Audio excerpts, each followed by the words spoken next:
त्रिवेणी का संगम, जहाँ बैठकर भगवान शिव की पवित्र पावन शिव महापुराण की कथा श्रवण करने का सौभाग्य बाबा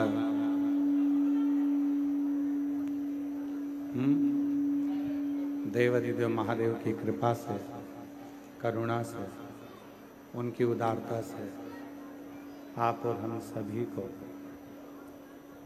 प्राप्त हुआ है।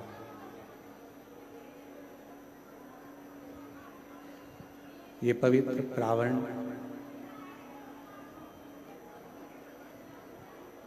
त्रिवेणी का तो संगम है ही, और त्रिवेणी के संगम के साथ में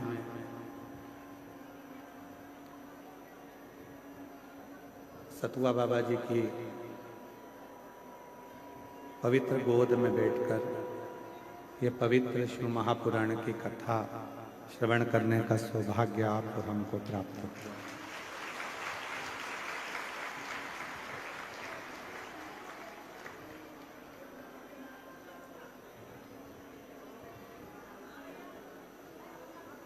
सतुआ बाबा जी के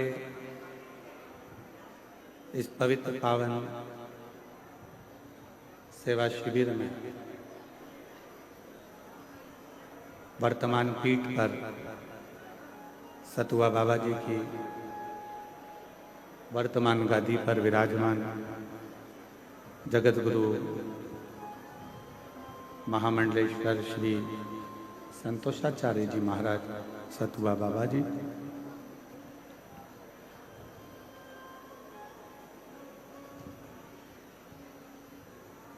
पता नहीं आप लोगों ने कौन सा जादू, हमने सुना है बाबा जादू करते हैं, पर हमें लगता है प्रयाग वालों ने सतुआ बाबा पे जादू कर रखा है।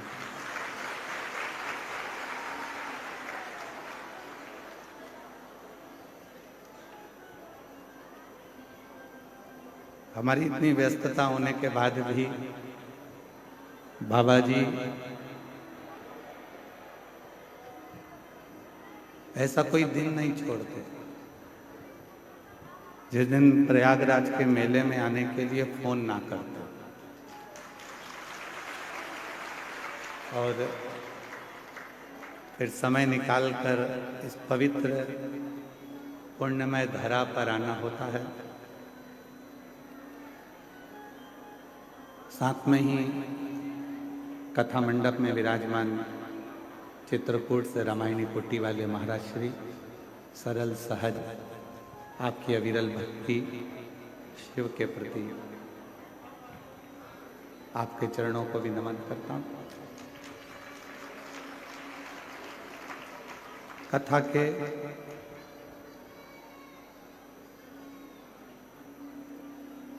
के मुख्य यजमान श्रीमती सुमित्रा विजय दुबे जी, सीमा मदन दुबे जी, अंजलि कपिल दुबे जी, शिवांगी सचिन तिवारी जी खुरई मध्य प्रदेश से हैं। एक बार इनके लिए जोरदार ताली बजाकर स्वागत वंदन। जहाँ बैठे हों यजमान परिवार खड़े हो जाए, यजमान कहीं बैठे हैं तो खड़े हो जाए। बहुत बहुत साधुवाद आपको। एक बार सुमित्रा विजय दुबे जी के लिए, सीमा मदन दुबे जी के लिए, अंजलि कपिल दुबे जी के लिए, शिवांगी सचिन तिवारी जी के लिए, खुरई मध्य प्रदेश से पधारे हैं। एक बार जोरदार ताली बजाकर उनका साधुवाद, जिन्होंने इस पवित्र कथा का यजमान पद ग्रहण किया। एलईडी चालू करिए, एलईडी वाले पीछे की एलईडियां चालू करें।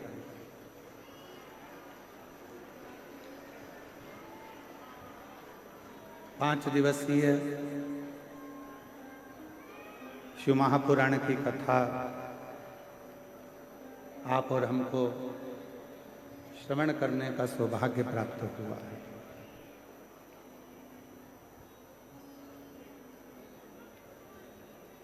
इन 5 दिनों में आप कितना ग्रहण कर सकते हैं ये आपके ऊपर निर्भर करता है।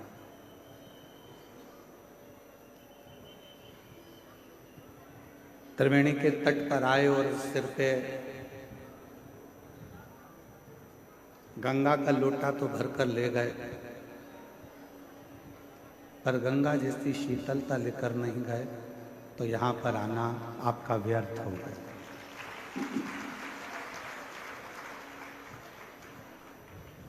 फिर यहां आना आपका व्यर्थ है।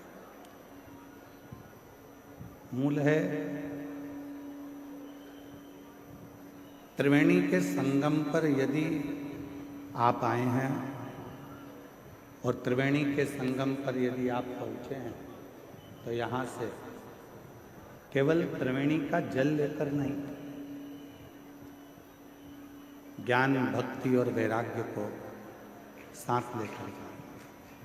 पीछे आवाज नहीं जा रही है भाई, देखो सेट करो।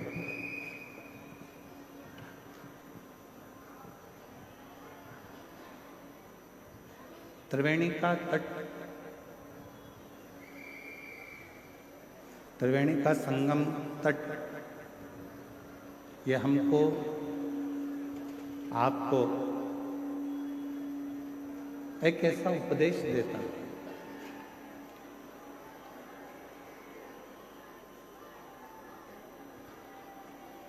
पीछे केवल बढ़ा, पीछे त्रिवेणी का संगम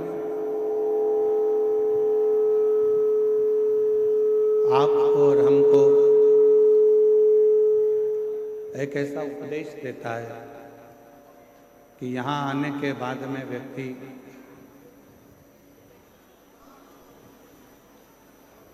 तीन चीजों को पवित्र कर कर जाता है।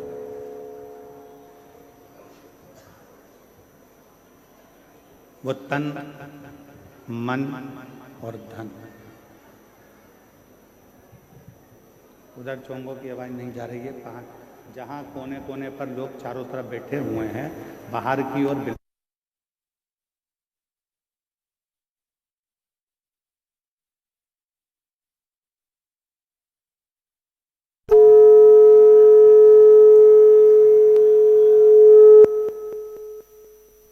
त्रिवेणी का संगम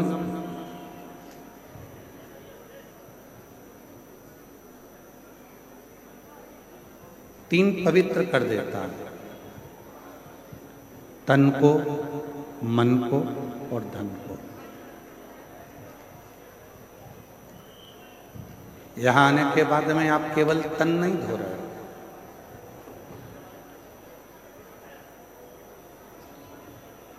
यहां पहुंचने के बाद केवल तन नहीं धोया जा रहा है, यहां आने के बाद में मन भी धोया जा रहा है और धन की शुद्धि भी हो रही है। स्पीकरों को बढ़ाइए, स्पीकरों को, जिससे उधर भी कोने में आवाज सभी जगह पहुंचे। स्पीकर की आवाज कम है। हाँ तो देखो उसको, क्यों नहीं आवाज जा।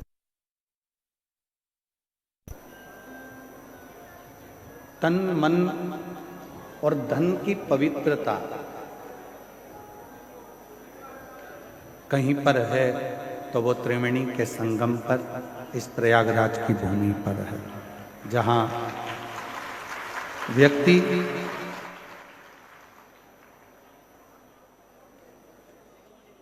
भक्ति को भी प्राप्त करता है,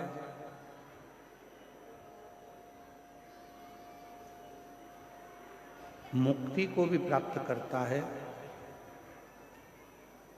और एक अलग से एक तेज पुंज, एक शक्ति। शंभू, आशीष इधर बोलो, सब लोग परेशान हो रहे हैं। इधर अंदर का साउंड क्यों नहीं खुल रहा, कारण क्या है?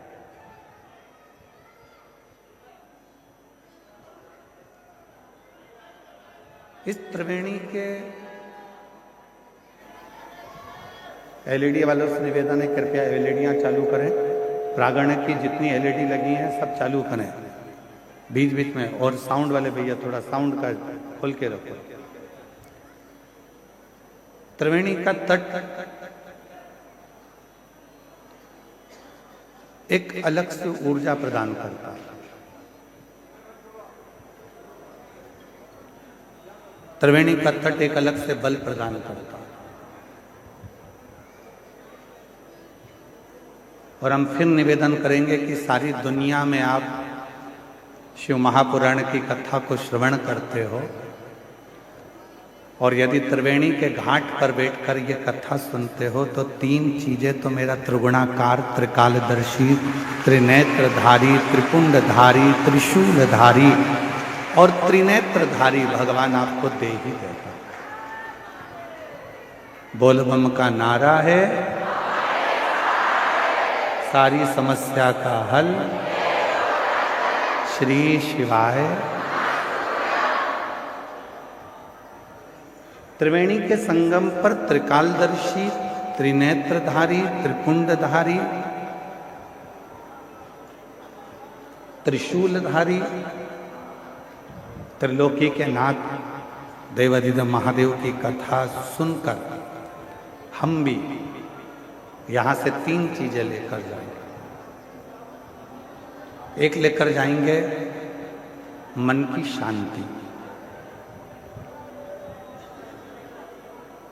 दूसरे नंबर पर लेकर जाएंगे हम मन की शीतलता,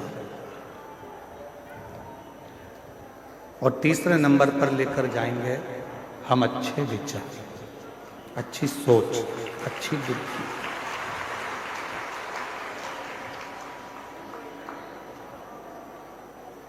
क्यों?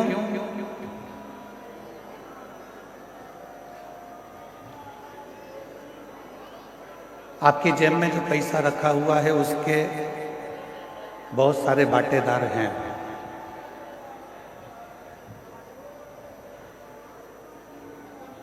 आपकी अलमारी में जो पैसा रखा हुआ है उसके भी बहुत सारे हिस्सेदार हैं।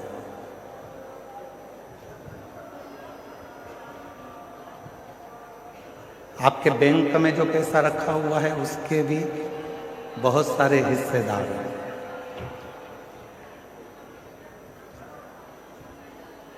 आपका प्लाट है उसके भी बहुत सारे हिस्सेदार हैं।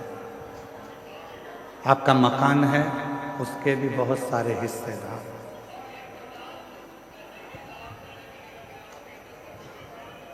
आपकी जमीन के, आपकी प्रॉपर्टी के, आपके धन के,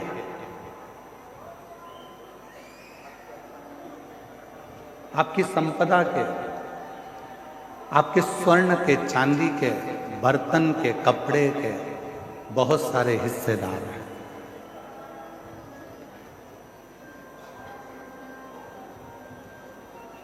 जितना भी आपके पास में धन है उसके ढेरों हिस्सेदार होंगे, पर एक धन हमारा खुद का होता है जिसका कोई हिस्सेदार नहीं।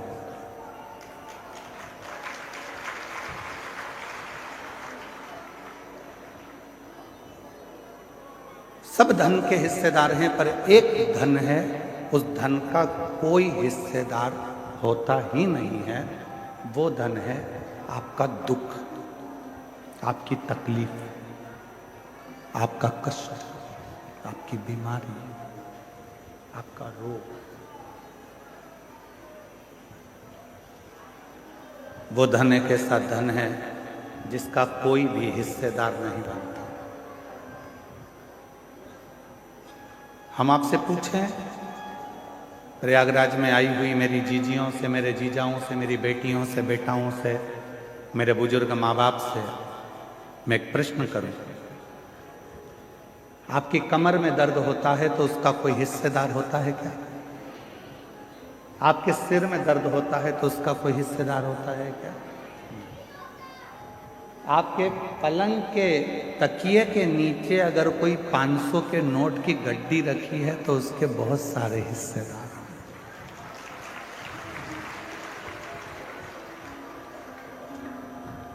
उसके हिस्सेदार हो सकते हैं,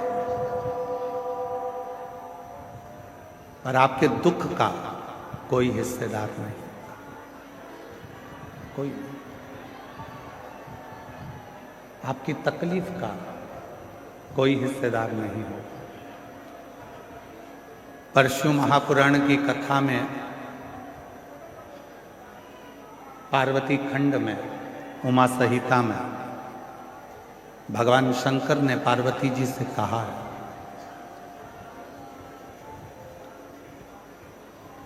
कि दुनिया के लोगों के धन के हिस्सेदार बहुत होंगे, दुनिया के लोगों की प्रॉपर्टी के हिस्सेदार बहुत होंगे, दुनिया के लोगों की संपदा के हिस्सेदार बहुत होंगे, पर पार्वती जो मेरे शिवलिंग पर एक लोटा जल समर्पित करता है उसका दुख का कोई हिस्सेदार नहीं होता, पर जब वो पवित्र मन से मेरे ऊपर एक लोटा जल समर्पित करता है तो उसका दुख का हिस्सेदार मैं स्वयं।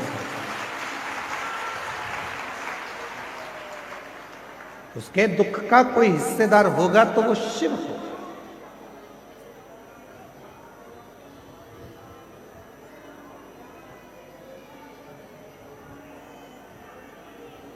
आवाज नहीं जा रही है, वहां से माताएं चिल्ला रही हैं, आशीष वहां साइड। उनके दुख का हिस्सेदार मैं स्वयं हूं।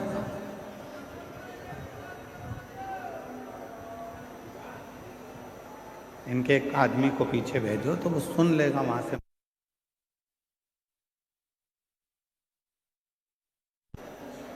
दुख का हिस्सेदार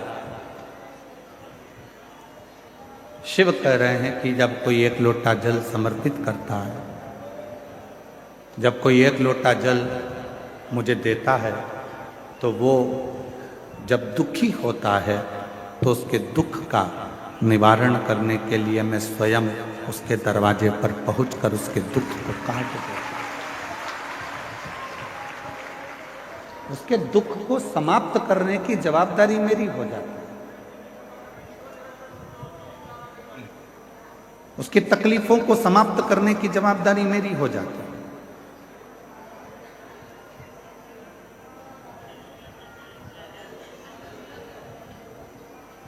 और मेरा तू ही तो हमदर्द है, जिसे हर दर्द कहता हूँ। मेरा तू ही तो हमदर्द है, जिसे हर दर्द कहता हूँ। दुनिया के आगे प्रभु चुपचाप में रहता हूँ। दुनिया के आगे प्रभु चुपचाप में रहता हूँ। मेरा तू ही तो हमदर्द है, जिसे हर दर्द कहता हूँ। मेरा तू ही तो हमदर्द है, जिसे हर दर्द कहता हूँ। शिव से कहीं ऐसी कोई बात नहीं है जो तुम्हारी कट जाए।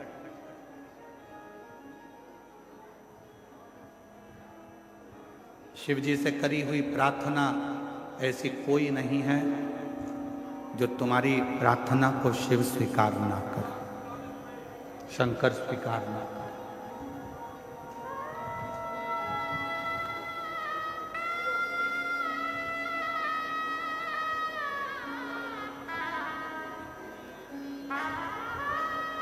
क्या चल रहा है अभी प्रयागराज में? 1 महीने का क्या चल रहा है? इसको कुंभ नहीं कहेंगे, इसको कहेंगे माघ मेला।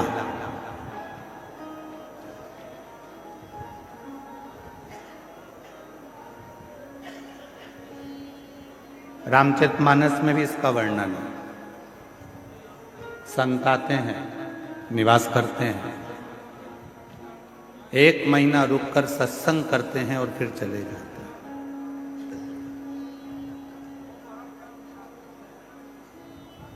आप क्या करने आए हो? दो तरह के संत होते हैं, एक ठेठ का, दूसरा पेट का। जो ठेठ का संत होता है वो एकांत में छिपकर भगवान का भजन करता है, और जो पेट का संत होता है वो छपाकर खाकर अपना गुणगान करता है। दो तरह के।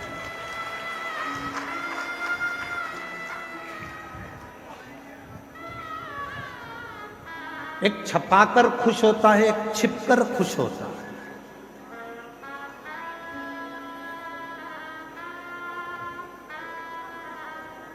ठेठ का जो संत होता है, जो ठेठ का संत है, वो एकांत में बैठेगा, एकांत में भोजन करेगा, एकांत में भजन करेगा, एकांत में भगवान की भक्ति करेगा। इसलिए जितने कल्पवासी हैं जो यहाँ कल्पवास करने के लिए आए हैं, वो ये नहीं देखते कि मेरे कमरे में, जिस टेंट में मैं रह रही हूँ, उस टेंट में हीटर लगा है कि नहीं लगा। जो कल्पवास करने वाले हैं वो ये नहीं देखते कि मेरे टेंट के अंदर अच्छी व्यवस्था है कि नहीं।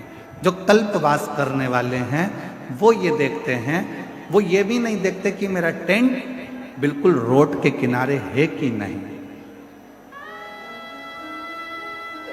जो कल्पवासी होते हैं वो कोने में, एकांत में छुपकर अपना तंबू लगाकर उसमें बैठकर राम नाम, कृष्ण नाम, शिव नाम भजते हैं, छिपकर रहते हैं, छपाकर नहीं, सामने आकर नहीं।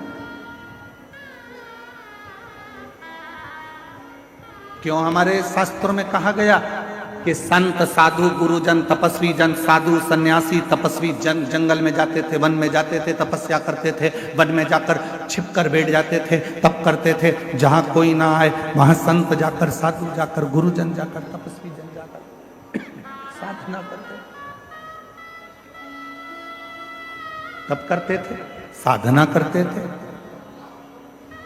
तो क्या पहले के संत शहर में जाकर तप नहीं कर सकते थे जिससे लोग हमको देखें?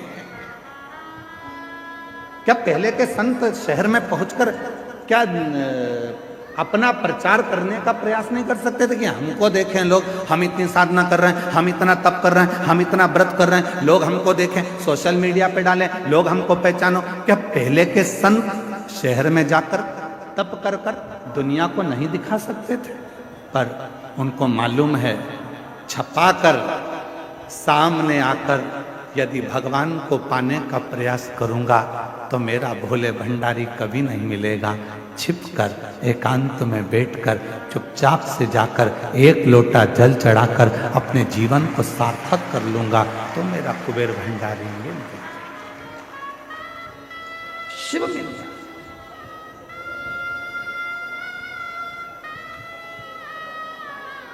कई लोग कहते हैं, गुरुजी हम सवेरे सवेरे तैयार नहीं हो पाते और लोटा लेके मंदिर में पहुंच जाते हैं जल चढ़ाने, चलेगा क्या? हमने कहा चलेगा। तो कहा हम लोटा लेके जैसे मंदिर में जाते हैं तो पंडित जी कहते हैं कि बताओ, लोटे को साफ भी नहीं करा, गंदा लेकर आ गए, काला काला हो रहा है, और खुद भी तैयार नहीं हुई और आ गई एक लोटा जल चढ़ाने के लिए। तो हमारा निवेदन है, हाथ जोड़कर कह देना, मैं कितनी भी तैयार हो जाऊं, मेरा भोले बाबा मेरे ऊपर के रूप को नहीं देखता, मेरा भोले बाबा तो मेरा मन देखता।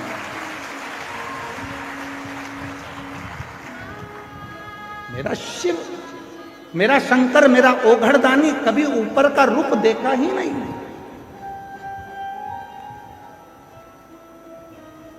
आप कितने सुंदर हो, उसको मतलब नहीं।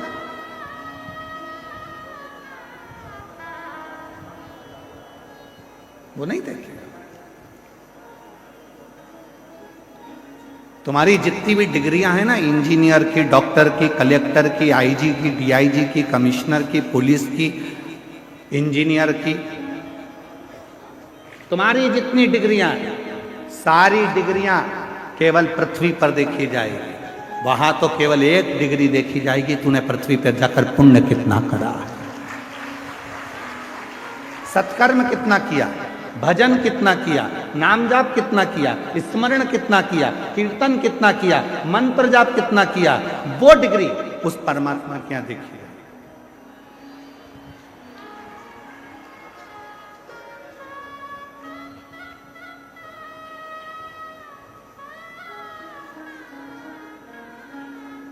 हम ईमानदारी की बात बोले, हम सतुबा बाबा के यहाँ कथा करने क्यों आते हैं?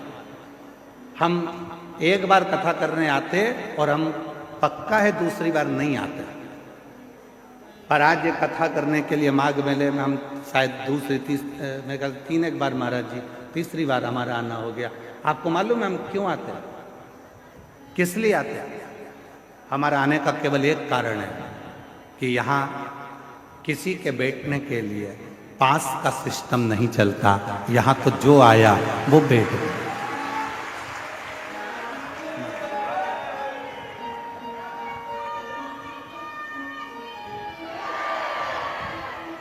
यहाँ हमारा आने का केवल एक कारण है कि यहाँ बहुत सारे बैरिकेड बनाकर, ये नहीं कि जिसने धन दिया वो आगे बैठेगा, जिसने कम दिया वो राइट में बैठेगा, और कम दिया तो वो लेफ्ट में बैठेगा।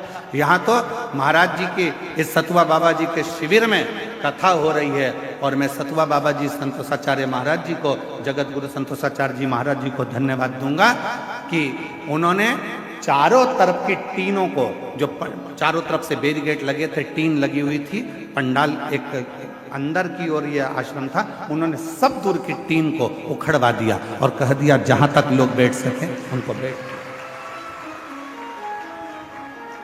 यहाँ धन की मूलता नहीं देखी गई कि तुमने पैसा दिया तो तुम आगे आकर बैठोगे, तुमने धन दिया तो तुम आगे आकर बैठोगे। यहाँ कोई बैरिकेड की सुविधा नहीं होती है, यहाँ पर कोई अलग से स्थान नहीं बनता कि तुम्हारे गले में पास दिया जाए और तुम पास लेकर फिर इस कथा में जाकर बैठो।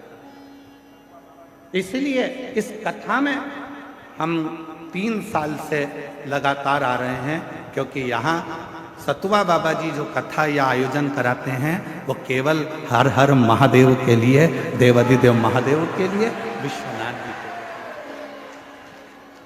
लिए। यह दिखावा नहीं है, यह दिखावे के लिए कोई कथा या सत्संग या संकीर्तन नहीं है।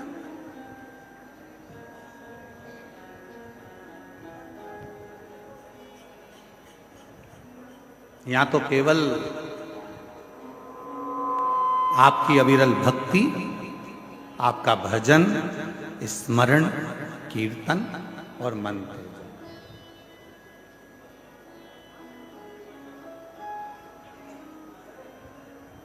केवल आपका भजन, कीर्तन और मंत्र आप करो।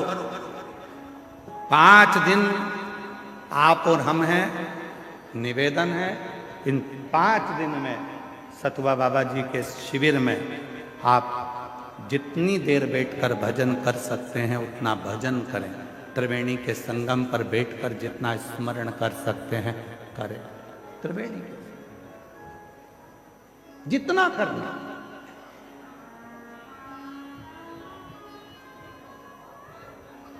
और नहीं तो हम तो एक बार आते और एक बार में देख लेते कि भैया यहाँ तो कुछ अलग बात है, तो फिर हम ना आते। महाराज जी हमारी आदत थोड़ी सी बड़ी गलत है, हम जहाँ देख लेते हैं कि गड़बड़ है तो हम वहाँ जाते नहीं। परंतु हमने देखा यहाँ कोई वीआईपी पास नहीं, कोई वीआईपी ट्रीटमेंट नहीं। और आप लोग यहाँ पंडाल में रात्रि को रुके हो गए, आपसे किसी ने कहा कि 500 रुपये दो? जम के बोलो जरा। नहीं, किसी ने आपसे कहा कि 1000 रुपये दो आगे बैठने का? कोई नहीं। इसीलिए हमारा मन सतुबा बाबा जी के इस शिविर की ओर हर साल खींच कर लेकर आ जाता है और यहाँ कथा कर। महाराज ये भाव आप, और मैं आपको इस चीज के लिए धन्यवाद दूंगा, जितनी सरलता आप में इतने वर्षों में हम दर्शन कर रहे हैं, आपकी ये सरलता पूरी जिंदगी भर रहे और आपका स्नेह सत्सर, ये अविरल भक्ति, इसको भक्ति कहते हैं, इसको विश्वास कहते हैं, इसको भरोसा कहते हैं, दृढ़ता। शिव क्या है?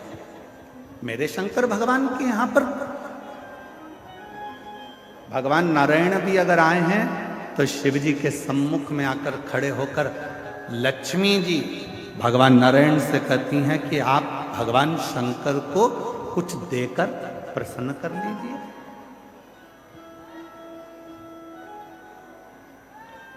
आप भगवान शंकर को कुछ दे दो, प्रसन्न हो जाएंगे।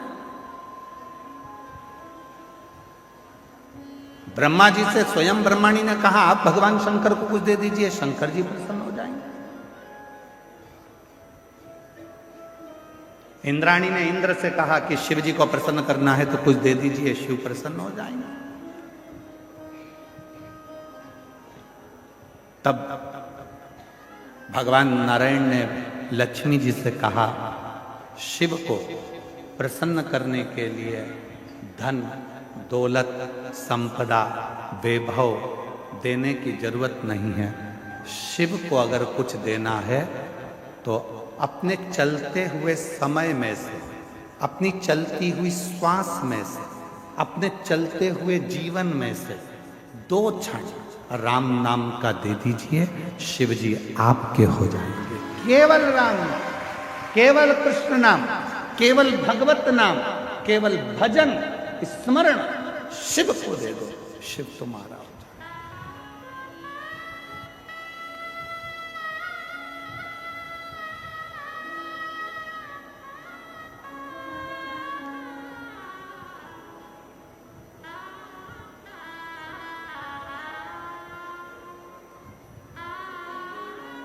आज घूमने के लिए जाऊंगा सतुआ बाबा जी आपके साथ में, मन है मेरा। पूरे प्रयाग में मुझे घूमकर देखना है कि कौन से करोड़पति सेठ ने यहां पर भंडारे खोल के रखे। मुझे पूरे माघ मेले में देखना है कि कौन से करोड़पति सेठ ने भंडारे खोल के रखे हैं। जो दुनिया के लोग कहते हैं साधु मांगता है, जो दुनिया के लोग कहते हैं संत मांगता है, जो दुनिया के लोग कहते हैं ब्राह्मण मांगता है, जो दुनिया के लोग कहते हैं सन्यासी मांगता है, उनको दिखाना है मुझे इस आस्था चैनल पर कि संत मांगता है तो कहां ले जाकर भक्तों को खिलाता है, वो दिखाने का प्रयास करना। यहां माघ मेले में कोई सेठों ने अपने अपने शिविर नहीं लगाए। यहां माघ मेले में जो लंगोटी पहनने वाला बाबा है, जो तन पर एक वस्त्र धारण करने वाला संत है, उसने अपना शिविर लगाकर 1 महीने तक ना जाने कितने कितने हजारों भक्तों को, किसी को चाय पिला दी, किसी को भोजन करा दिया, किसी को भंडारा खिला दिया। वो तुम्हारे लिए मांगा है, वो तुम्हारे लिए लेकर आया। और मुझे माघ मेले में उस सेठ को ढूंढना है जो भंडारे कर रहा है। कि कितने लोग कहते हैं कि आज के महाराज तो लूटते हैं, आज के महाराज तो लेकर आते हैं। उनको दिखाना है इस माघ मेले में एक एक झोपड़े में बैठा हुआ एक एक संत, एक एक साधु, एक एक तपस्वी, एक एक सन्यासी आपको खिलाने के लिए बैठा है और आशीर्वाद देने के लिए बैठा है। यहाँ लेने के लिए नहीं बैठा,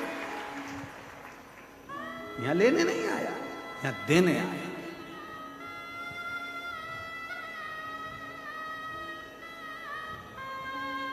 और कोई कोई कहते हैं बाबाओं के पास इतना माल कहां से आता है, क्योंकि बाबाओं के पास एक काम है, बाबा जितना देता है उतना ऊपर वाला उसको देता है। तुम देना चालू करो, बाबा जैसा तुम्हें भी देना चालू कर देगा।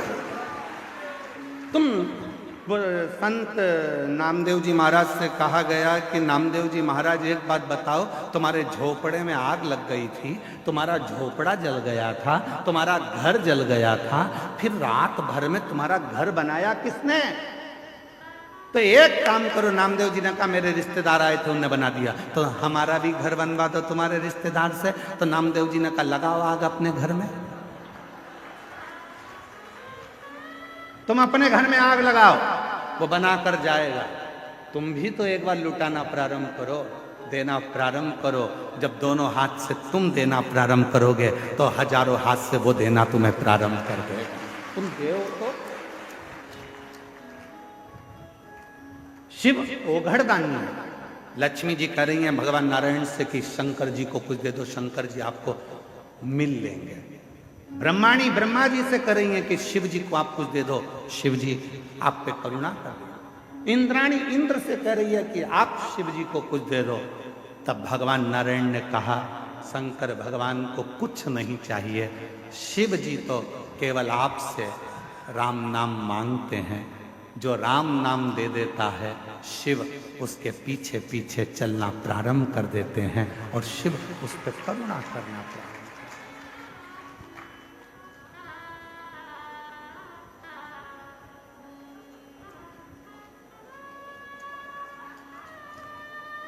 ऐसे दयालु नाथ से रिश्ता बनाइए,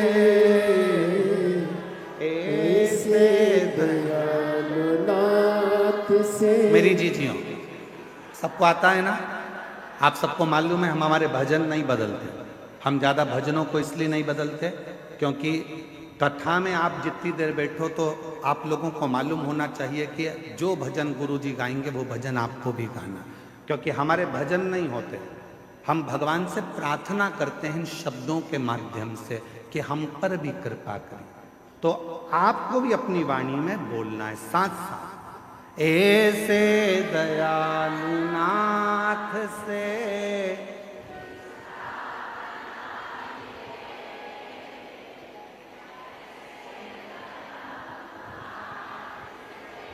रिश्ता बना,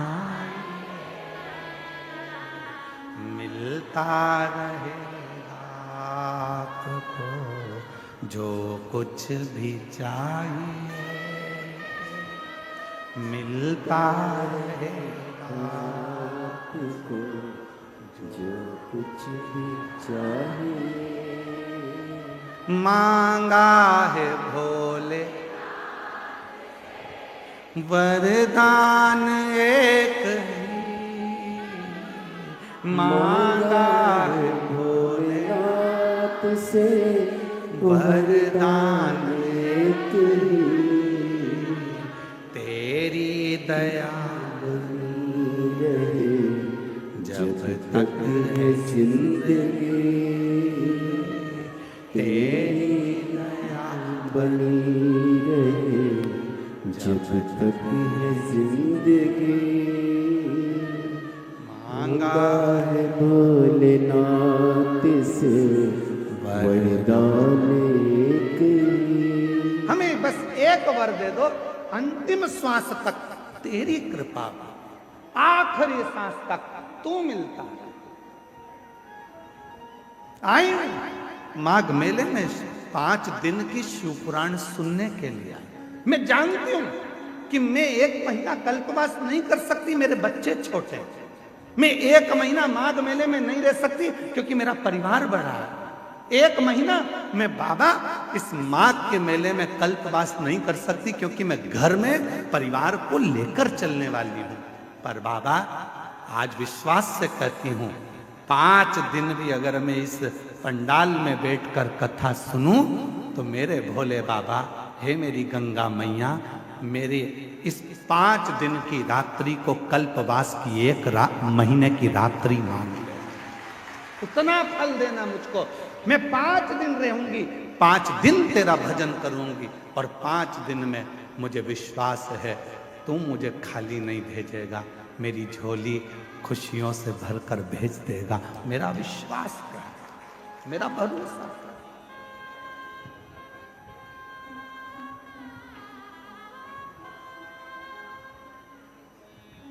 एक माँ ने अपना पत्र लिखा है कि मेरी, देखो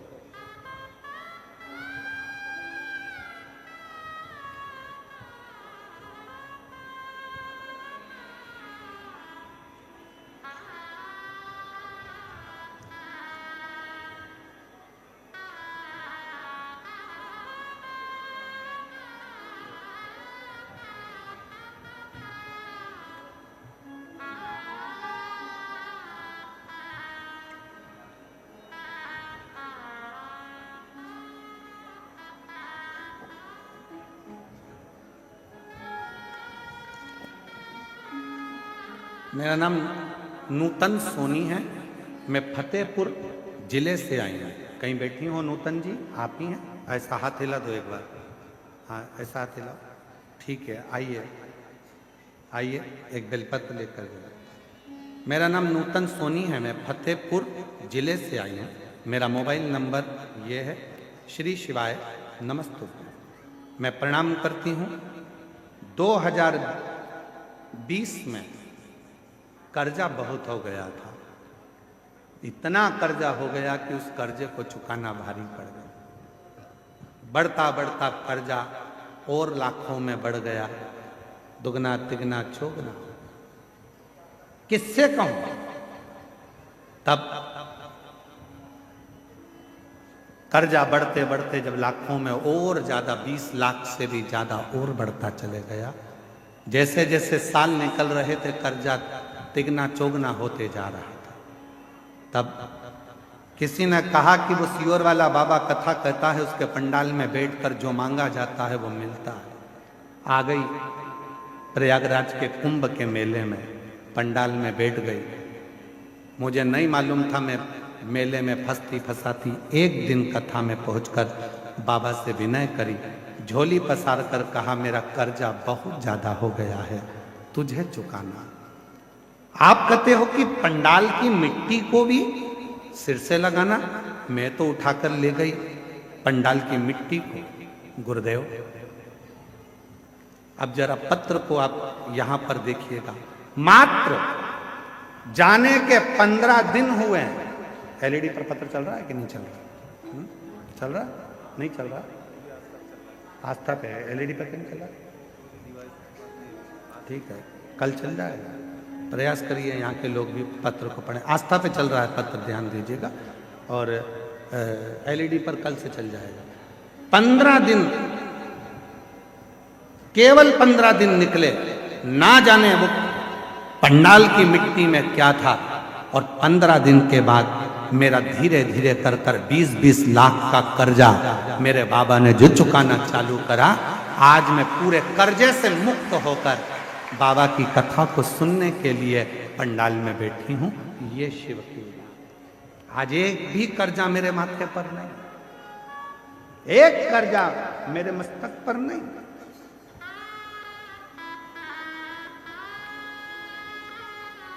कौन देगा तुमको 20 लाख रुपए? तुम्हारे रिश्तेदार दे देंगे तुमको 20 लाख रुपए? बोलो, जम के बोलो जरा। 5 लाख दे देंगे, 10 लाख दे देंगे, 25 लाख दे देंगे, कोई तुम्हारा कर्जा चुकाने वाला नहीं होगा। कर्जे में डुबाने वाले मिलेंगे पर कर्जा चुकाने वाला नहीं होगा। और याद रखना, कर्जा तुमने किया है तो चुकाना भी तुम्हें है, मेहनत तुम्हें करना है। सियोर वाला महाराज आकर तुमको करोड़ों की गड्डी नहीं देगा, सियोर वाला महाराज आकर तुम्हें कहीं से गड़ा हुआ हंडा निकाल कर नहीं देगा। मेहनत तुम्हें करना पड़ेगा, एक लोटा जल तुम्हें चढ़ाना पड़ेगा।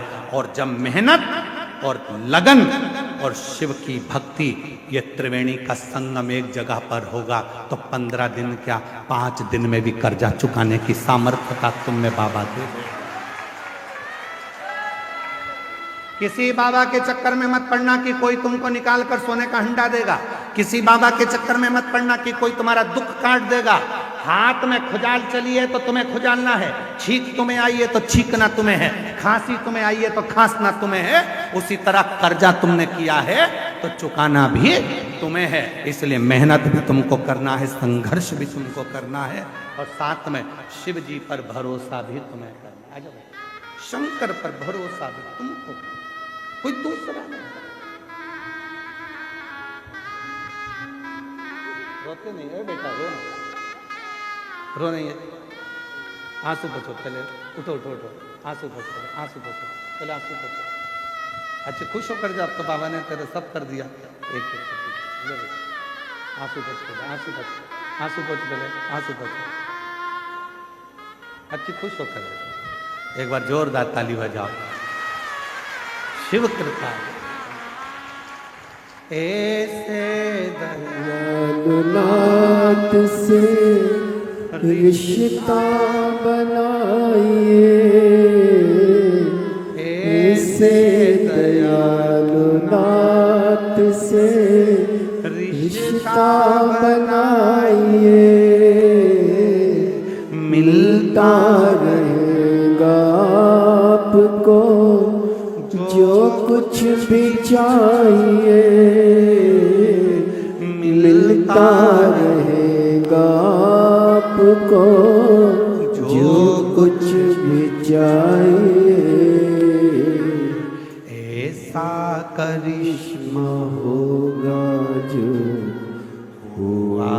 कभी नहीं, ऐसा करिश्मा होगा जो हुआ कभी नहीं। मांगा है भोलेनाथ से वरदान एक, मांगा है शंभुनाथ से वरदान एक, तेरी दया बनी रहे जब तक है जिंदगी, तेरी कृपा बनी रहे जब तक है जिंदगी। ये जीवन है। आए हो कथा सुनने के लिए, जहां जगह मिले वहां बैठकर, ये मत सोचना कि रोड है, रोड का किनारा है, तुम्हें जहां जगह मिले वहां बैठकर 2.5 घंटा 3 घंटा तो हम बोलते नहीं है कथा, फालतू की बात है कि हम 3 घंटा कथा बोलते हैं, नहीं, आधा घंटा तो आशीष बोलता है, 2.5 घंटे हम बोलते, और हम भी नहीं, वो बुलवाता है तो बोलते। 2.5 घंटे की कथा में जितनी देर बैठो उतनी देर आप उस बाबा से अपने मन की लगन को जोड़ने का प्रयास करना। ये सोचना सियोर वाला बाबा कथा नहीं कह रहा, गंगा के घाट पर, त्रिवेणी के घाट पर मेरा ओघड़ दानी कुबेरेश्वर महादेव तुम्हारी झोली भरने के लिए आया है और भर कर जाएगा, इस विश्वास के साथ कथा को श्रवण दे देगा, क्या ना देगा। किसकी सामर्थ्यता होगी? ये पत्र में लिख रही है वो बहन कि 15 दिन नहीं लगे और 15 दिन में मेरे लाखों लाखों का कर्जा चुका दिया। किसकी सामर्थ्यता होगी? कौन दे देगा लाखा? कौन सामर्थ्यता? उस परमात्मा की कृपा होगी तो उस परमात्मा ने अगर जगत ने तोड़ी और उसने जोड़ी, फिर किसी के बाप में दम नहीं है कि कोई तोड़ के बता दे। किसी के बाप में दम हो तो तोड़ के बता दे, जब वो जोड़ता है तो कोई नहीं तोड़ता। और हम और आप सब उलझनों में फंसे हुए विचार कर रहे हैं कि भाई कोई मिलेगा और कोई दे देगा। ना ना ना, हम तो यहां तक कहेंगे, ए मेरी जीजियों, ए मेरे जीजाओ, बेटियों बेटाओं, मेरे बुजुर्ग माँ बाप, याद रखना, माघ मेले में अगर तुम्हें पड़ा हुआ किसी का मोबाइल भी मिल जाए, किसी की सोने की रकम भी मिल जाए, तो उस पर अपना हक मत बताना। ना जाने वो मोबाइल और सोने की रकम तेरे घर में जाकर कितना उपद्रव मचाएगी और ना जाने तेरे घर को कितना बर्बाद कर देगी, कोई भरोसा नहीं। यहां सोने की रकम ढूंढने मत आना। यहां कई लोग होते हैं गंगा का पानी उतरता है तो चुंबक को डाल डालकर उसमें से सोने चांदी के सिक्के ढूंढा करते हैं। अरे धिक्कार है जो गंगा का पानी उतरने पर तुम सोने और चांदी के सिक्के ढूंढते हो। गंगा का पानी उतरने पर तुम उस मिट्टी में महादेव को ढूंढने का प्रयास करना, तो शायद तुम्हारी जिंदगी संवर जाए, शायद तुम्हारी जिंदगी संवर जाए। शिव महापुराण की कथा कहती है, जिस तालाब का जल कम होता है, जिस कुएं का जल कम होता है, जिस नदी का जल कम होता है, जिस सरोवर का जल कम होता है, वहां की मिट्टी को लाकर जब पार्थिव लिंग का निर्माण कर कर पूजन किया जाता है, तो उस नदी का जल स्तर जितना बड़ा होता है, उस नदी में जितना पानी पहले भरा होता है, उतना भंडार भोलेनाथ उसके घर में भरना चालू कर देते हैं। ये हमारा शास्त्र प्रमाण है। शिव को बनाने के लिए उसमें से मिट्टी ढूंढो, और तुम क्या ढूंढ रहे हो? चुंबक डाल के पैसा, चुंबक डाल के सिक्का, और लगे कितने हाथ में? 100, 200, 500, 1000, 2000, 1 लाख, 1.5 लाख रुपए हाथ में लगे होंगे। इससे ज्यादा क्या लगेंगे? 2 लाख लगे होंगे, इससे ज्यादा क्या लगेंगे? पर यदि उसमें से जब नदी का स्तर नीचे जा रहा था, कुएं का पानी कम हो रहा था, तालाब का पानी कम हो रहा था, जलाशय का पानी कम हो रहा था, उस समय पर वहां की मिट्टी को लाकर पार्थिव का निर्माण करते, शिवलिंग बनाकर उसकी पूजन कर कर विसर्जन कर देते, तो नदी पूर्व में जितनी भरी हुई थी उतना भंडार मेरा भोलेनाथ तेरे घर का भर देते। ये हमारा शास्त्र का। एक बार हमने ये कथा पहले कही है, तो किसी ने पूछा क्यों गुरुजी, उस मिट्टी में ऐसा क्या हो जाता है कि भगवान शंकर जितना उस नदी में पानी भराता है उतना भगवान उसका घर का भंडार भर देता है, उस नदी में ऐसा क्या हो जाता है, उसकी मिट्टी में ऐसा क्या हो जाता है। तो शिव महापुराण की कथा में आता है, कृष्णेश्वर महादेव की कथा, 12 ज्योतिर्लिंग में से 12वां ज्योतिर्लिंग। सुधर्म नाम के ब्राह्मण की 2 धर्म पत्नी थी, घूष्मा और सुदेहा।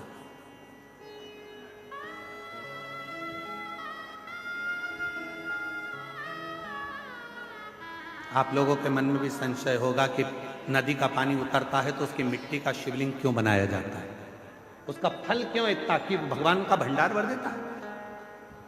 नदी, तालाब, बावड़ी, कुआं का पानी कम होता है तो उसकी मिट्टी को निकालकर उसका शिवलिंग बनाकर पूजन करने का फल क्या होता है। तो सुनो कृष्णेश्वर महादेव की कथा। सुधर्म नाम के ब्राह्मण की 2 धर्म पत्नियां थी, सुदेहा, घूष्मा, 2। सुदेहा के घर में संतान नहीं है और घूष्मा के घर में एक बेटे ने जन्म लिया। बेटे ने जन्म लिया तो सुदेहा का मुख उतर गया, मेरे गर्भ से औलाद नहीं हुई, और घूष्मा को औलाद हो गई।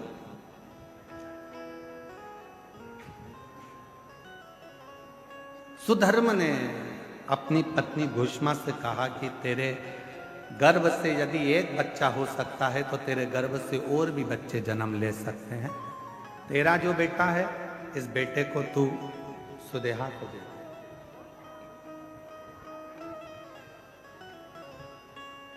इस बेटे को तू सुदेहा को दे दे।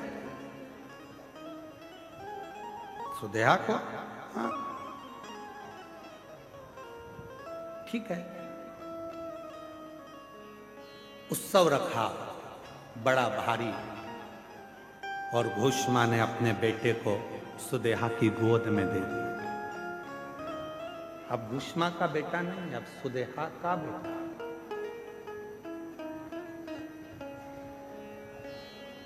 सुदेहा का बेटा। धीरे धीरे बच्चे को पाल पोस कर सुदेहा ने बड़ा किया। वो बच्चा जब बड़ा हो गया, उसका विवाह हो गया, बहू घर में आ गई। बहू आई तो बहू को मालूम पड़ा कि मेरी असली सास तो घूष्मा है।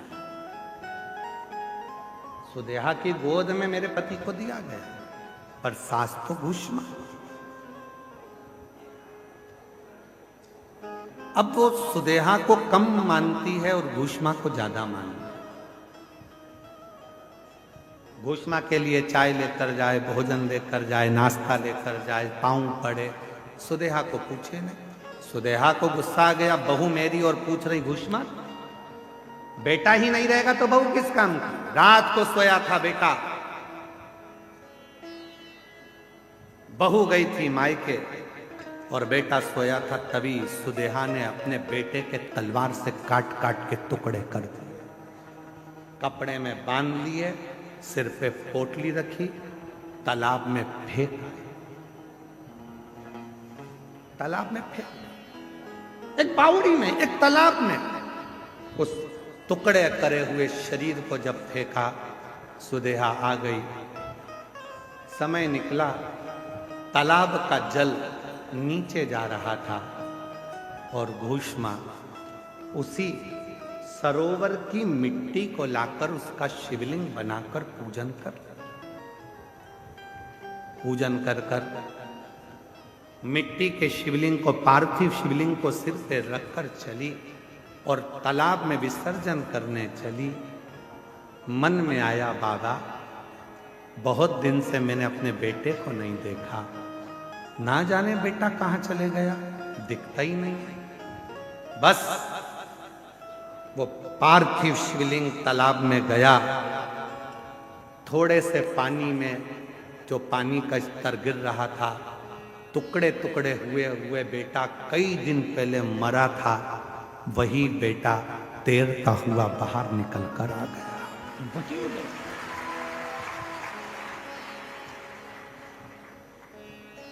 चीख पड़ी, मेरा बेटा और पानी में। मां से गले लगा, बेटा तू पानी में कैसे आ गया? पता नहीं, पर अंदर कोई बाबा था। दोनों पति पत्नी ने मेरी बहुत सेवा की। भूष्मा ने आवाज लगाकर कहा, बाबा मैं जानती हूं कोई दूसरा बाबा नहीं आ सकता, बाबा तो मेरा महादेव ही होगा। बाबा आओ दर्शन तो दो। तब मेरे भोलेनाथ निकल कर बाहर आए और कहा, भूष्मा जिस सरोवर में ना जाने कितने पार्थिव शिवलिंगों का निर्माण होकर विसर्जन हुआ, वो मिट्टी इस सरोवर में जमती चली गई और उसी मिट्टी के भाग से तूने मेरे शिवलिंग का निर्माण करा। तो जितने जितने पार्थिव लोगों ने पूर्व में बनाए थे उन सब का कण कण मिलकर तूने मेरी आराधना करी, तो तेरा मरा हुआ बेटा भी जिंदा तुझे प्राप्त हो गया, जिंदा प्राप्त हो गया। बाबा मेरा मन है कि आप इस भूमि पर निवास करो। शिव जी ने कहा, तथास्तु, मैं तेरे नाम से कृष्णेश्वर महादेव के नाम से 12वें ज्योतिर्लिंग के रूप में इस पृथ्वी पर विराजमान।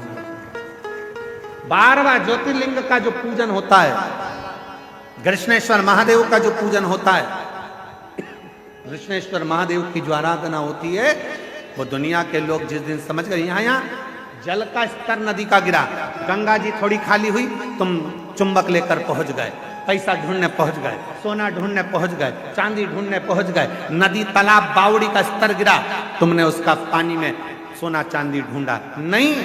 जैसे ही नदी तालाब बावड़ी का पानी नीचे आए, उसकी मिट्टी को लाकर एक बार पार्थिव शिवलिंग का पूजन करो और आराधना करो।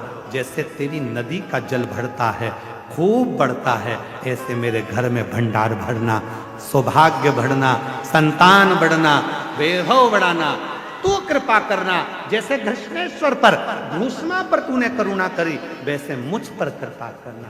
वो करेगा, पर हम उल्टे हैं, हम पैसा ढूंढ रहे हैं।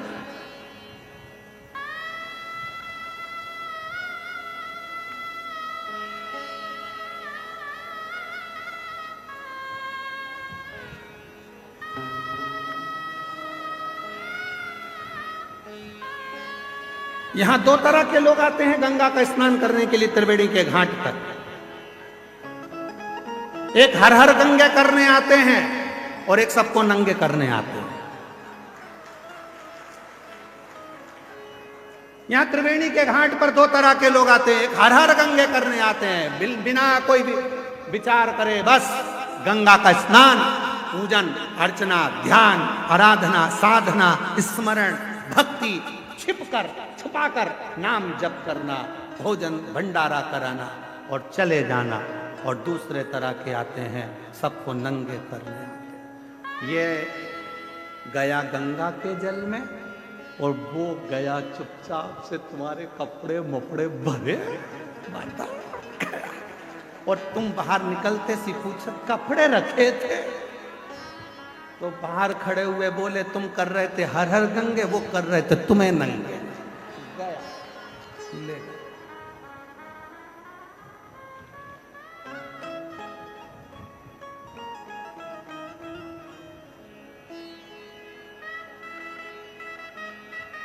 एक चतुर व्यक्ति होता है, गंगा नहाने से पहले अपने कपड़े अपने पहचान वालों को देकर जाता है। बोलो रे जल्दी से बोलो, सही है कि गलत है?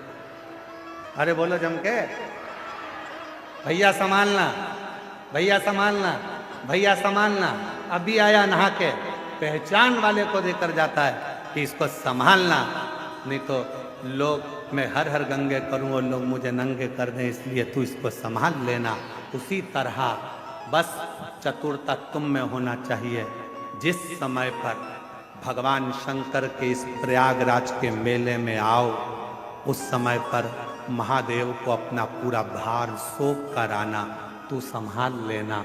नहीं तो लोग तो नंगा करने में लगे हैं, मैं हर हर गंगे करूं और लोग कुछ करें, तू संभाल लेना। तेरे भरोसे आया, तेरे मैं किसी और के सहारे नहीं, भरोसे नहीं। मेरा तू ही तो हमदर्द है, जिसे हर दर्द कहता मेरा तू ही तो हमदर्द है, जिसे हर दर्द कहता दुनिया के आगे प्रभु चुपचाप में रहता। दुनिया के आगे प्रभु चुपचाप में रहता। मेरा तू ही तो हमदर्द जिसे हर दर्द कहता। मेरा तो हमदर्द है, जिसे हर दर्द कहता। तू संभालना मेरे बाबा दया, मैं तेरे भरोसे हूँ। बाबा जी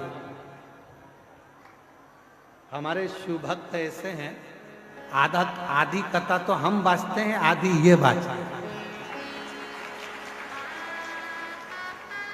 हमको ज्यादा मेहनत नहीं करना पड़ती। मेरे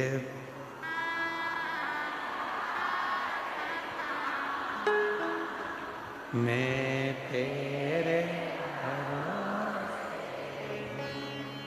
मेरे बाबा, मैं तेरे भरोसे ना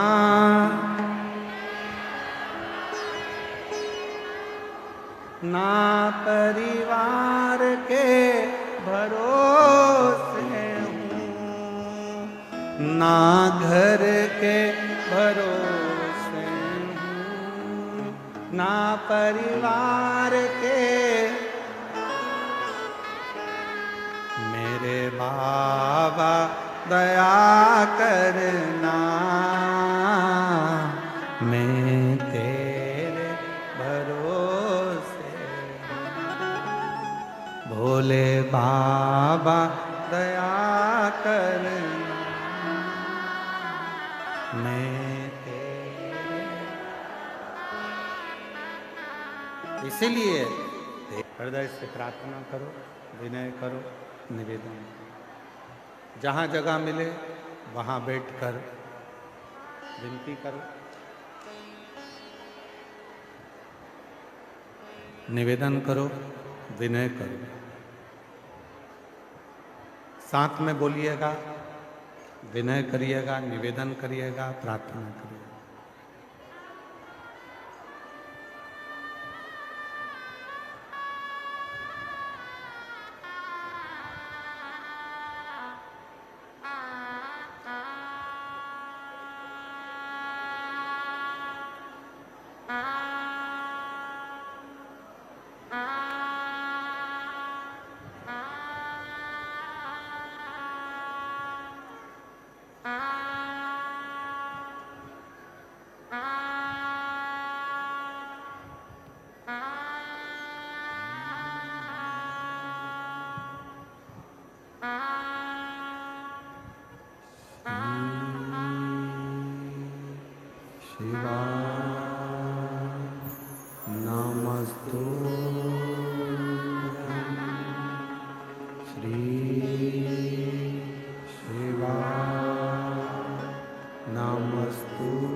नमस्तु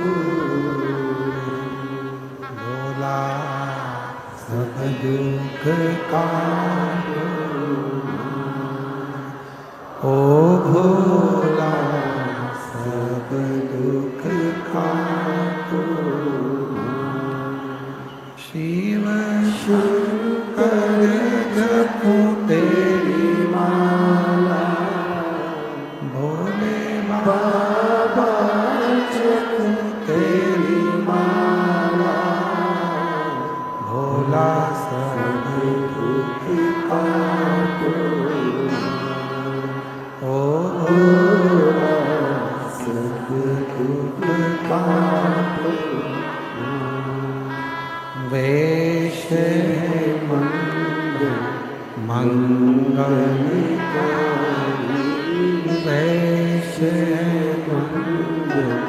मंगलकारी शमशान वासी हमारा शमशान वासी ओ भोला सब दुख काटो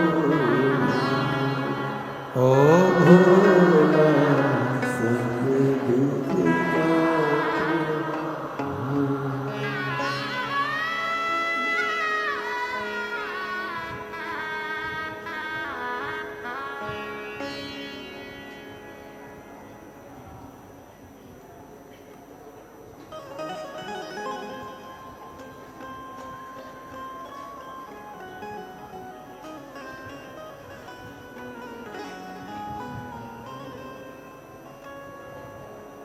बाबा दैवादिदेव महादेव भगवान शिव गर्दानी त्रिकालदर्शी कैलाश विनाशी भगवान शंकर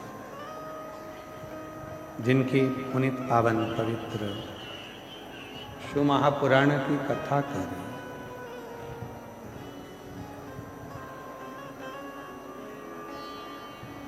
शिव को पाना बहुत सरल। एक देवराज नाम के ब्राह्मण के प्रसंग से शिव महापुराण प्रारंभ हुआ। जो कभी शिव के मंदिर नहीं गया, जो कभी भगवान शंकर के शिवालय में नहीं पहुंचा, मंदिर नहीं गया, कभी शंकर जी के मंदिर में जाकर उसने एक लोटा जल नहीं चढ़ाया, पर उसकी माता शिव के बिना एक क्षण नहीं रहती। और शिव महापुराण की कथा में बड़ौदा में एक बात कही थी, जिसके परिवार का यदि एक व्यक्ति भी शिव के मंदिर में जाकर यदि एक लोटा जल चढ़ाना प्रारंभ करता है तो उसके जल का फल उसकी जितने परिवार में सदस्य हैं सबको प्राप्त होना प्रारंभ।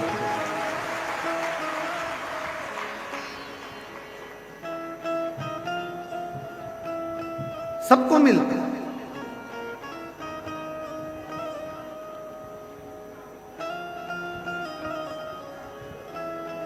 एक मामी जी ने तो अपने भांजे को भेज दिया था, जाओ वो कथा हो रही है प्रयागराज के मेले में पिछले वर्ष। तो बेटा कहता है, मम्मा, भांजा कहता है कि मामी मुझे जो नौकरी चाहिए सरकारी, क्या वो मिल सकती है, क्या वो प्राप्त हो सकती है? मिल जाए। एक पत्र है, देखिए।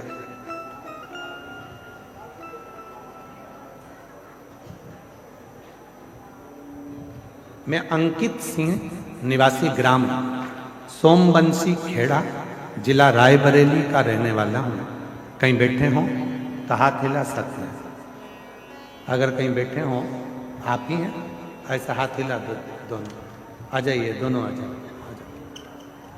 मैं अंकित सिंह, निवासी ग्राम सोमबंसी खेड़ा, जिला रायबरेली का रहने वाला हूँ। गुरुजी,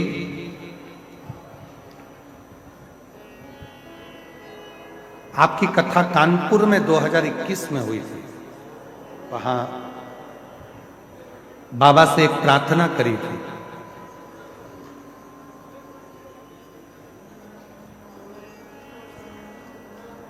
एक केस में फंस चुके थे, निकल नहीं रहे थे। जैसे ही बाबा की कथा सुनी, 307 का वो केस था, धीरे धीरे उसमें हल मिलना प्रारंभ हुआ। फिर एक कथा काशी में हुई, जिस कथा में बैठकर हमने बाबा से प्रार्थना करी और बाबा ने ऐसी कृपा कर दी कि पूरी तरह से केस से बरी कर दी। हमारा एक भांजा जिसकी नौकरी नहीं लग रही थी सरकारी, तब हमने उसको यहीं भांजे से कहा कि तू जाकर एक बार पंडाल में बैठकर कथा सुन और मेहनत कर। वो सियोर वाला बाबा कहता है कि जितनी मेहनत कर सकते हो अपनी मेहनत को बढ़ाओ, रात दिन एक कर दो और फिर वो नौकरी मिलेगी जरूर। और बाबा की ऐसी कृपा हो गई गुरुदेव कि बाबा ने हाथ पकड़ लिया और मेरे भांजे का सिलेक्शन पुलिस में हो गया। आज मैं बाबा को यहाँ नमन करने के लिए आई। एक पत्र और है, कलावती देवी, पति का नाम मान सिंह, पता 30D चांदपुर, सलोरी, ऊंट खाना, पोस्ट तेलियरगंज। तेलियर है ना, इस पे दिखा रहे हैं, एलईडी पे चल रहा है, देख लो। तेलियरगंज। बाबा के एक लोटे जल का महत्व प्रभु मेरी बेटी ने 2012 में बीएड पास की थी। 2012 से 21 तक उसकी शादी के लिए रिश्ते आ रहे थे और ना कोई जॉब लग रहा था, ना कोई संबंध आ रहा था। बहुत टेंशन में रहने लगी और वह फिर बोलने लगी, पापा मुझे कोई शादी वगैरह नहीं करनी। उसका गुस्सा शांत नहीं हो रहा, क्योंकि ना तो उसका जॉब और ना कोई शादी करे। फिर हमने बेटी के पास में गुड़गांव में उसको बोला कि तू एक काम कर, 2022 में जब आपकी कथा गुड़गांव हो रही थी तो कथा के पंडाल में कथा सुनने के लिए भेज दिया। वो वहां कथा सुनी, सीहोर गई, बाबा के रुद्राक्ष को ली, कंकर लेकर आई, उसकी पूजन चालू कर दी और बाबा की ऐसी कृपा हुई। सीहोर से लौटने के बाद पशुपति नाथ का व्रत तीसरी बार फिर शुरू किया और फिर हमने 5 सोमवार का व्रत पूर्ण किया। और वैसे ही मेरी बेटी को 2023 में काउंसलिंग में 2023 में वो टीचर के पद पर नियुक्त हो गई। गुरुदेव, जैसे ही उसकी गवर्नमेंट जॉब लगी, 15 दिन के बाद मेरी बेटी को सरकारी नौकरी टीचर की मिल गई। उसके बाद ज्वाइनिंग लेटर प्राप्त होने के ठीक कुछ समय के बाद में 5/12/2023 को बेटी का संबंध भी पक्का हो गया और उसकी शादी हो गई। कहीं बैठी हो कलावती देवी, पति का नाम मान सिंह, कहीं बैठे हो तो हाथ हिला सकते हैं। कलावती देवी, मान सिंह जी इधर हैं क्या? आ जाइए, बेलपत्र लेकर जाइए, आइए। शिव शिव है।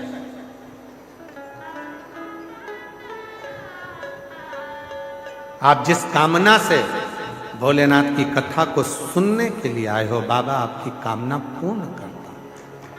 और एक तो त्रिवेणी का संगम, माघ का महीना,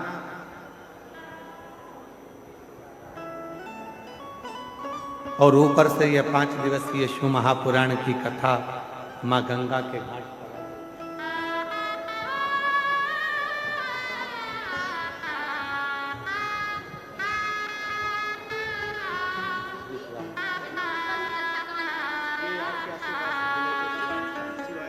जो दिल से मांगोगे वो दिल से दे देगा, जो दिल से मांगोगे वो दिल से दे देगा। मेरा भोला भंडारी है, मेरा भोला भंडारी है, खाली झोली भर देगा। मेरा भोला भंडारी है, खाली झोली भर देगा। भोला भंडारी है, खाली झोली भर देगा। स्मरण करिए शिव, शिव भक्ति करिए। एक देवराज नाम के ब्राह्मण से इस कथा का प्रारंभ हुआ है। वो देवराज जो कभी शंकर के मंदिर नहीं गया, वो देवराज जो कभी शिव को नहीं भजा, वो देवराज जो कभी शंकर का स्मरण नहीं करता, वो देवराज जिसने कभी शिव नाम, शिव भक्ति, शिव स्मरण नहीं किया, फिर भी शिव ने कृपा करी उस पर, फिर भी ओघड़दानी ने, भगवान शंकर ने उस पर करुणा करी। क्यों? परिवार का यदि एक व्यक्ति भी शिव का स्मरण करता है तो उसका फल मिलता, उसका फल।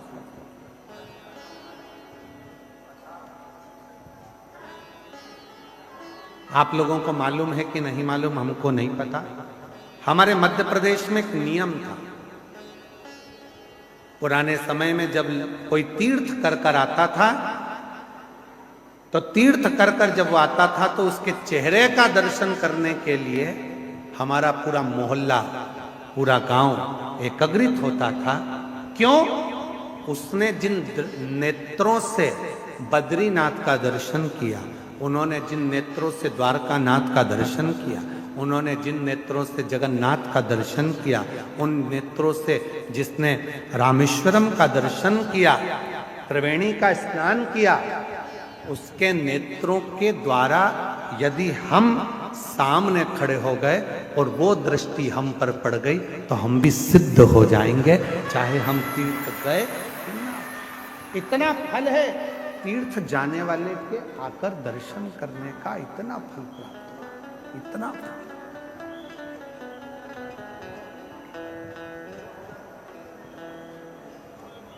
और मेरी जीजी हो, मेरे जीजा हो, मेरी बेटी हो, मेरे बेटा, मेरी माता,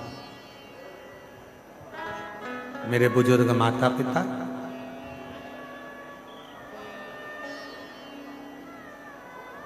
आपको लगता है कि कथा सुनने का पुण्य केवल आपको मिलता, पर ईमानदारी से बोले ना, आपको कथा सुनने का जितना पुण्य मिलता है उतना पुण्य हमको भी मिलता है आपका दर्शन कर कर, आपका दर्शन कर कर। आपके भीतर जो शंकर भगवान की अविरल भक्ति विराजमान है, ना आप गादी देखते हो, ना चादर देखते हो, ना ठंड देखते हो, ना गर्मी देखते हो, ना बारिश देखते हो, बस उसके भरोसे आश्रित होकर कथा सुनने के लिए चल देते हो, बैठ जाते हो। भोजन मिला तो ठीक, ना मिला तो ठीक, आया तो ठीक, ना आया तो ठीक, नहीं तो कथा तो सुन।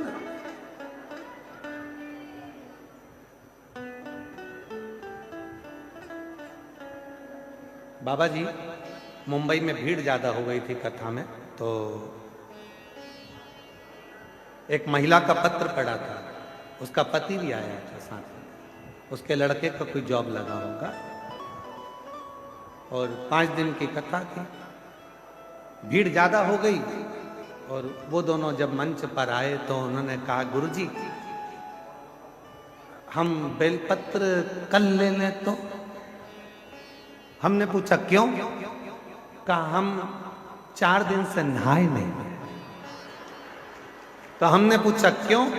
तो कहा नहाने जाते और जगह चली जाती तो, इसलिए हम नहाने भी नहीं।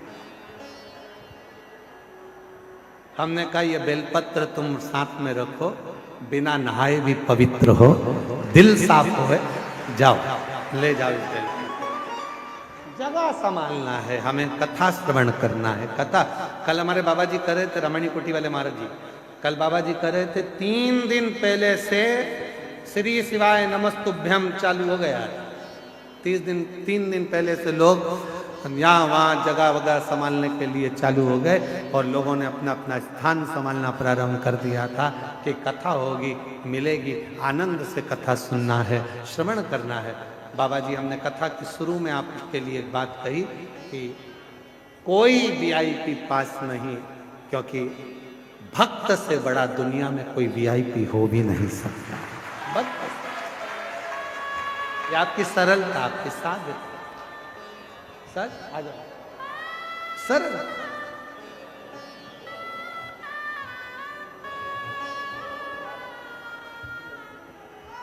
बधाई आपको, बहुत बहुत बधाई। एक आपकी बेटी को दो, इसको पोता अच्छा करेगा।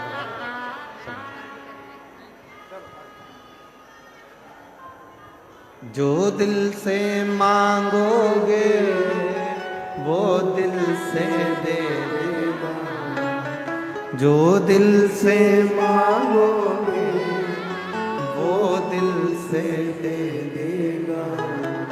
मेरा भोला भंडारी है, खाली झोली भर देगा। मेरा भोला भंडारी है, खाली झोली भर देगा। मस्तक पे गंगा है वो शीतल कर देगा। मस्तक पे गंगा है वो शीतल कर देगा।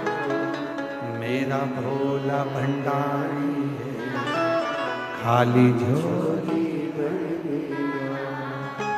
मेरा भोला भंडारी है, खाली झोली भर देगा। दिल से उससे कहो सारी समस्या का हल, एक लोटा जल सब समस्या का निवारण कर दे।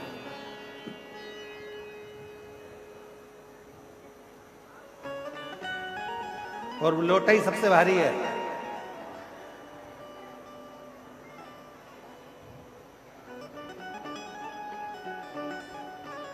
सबसे भारी।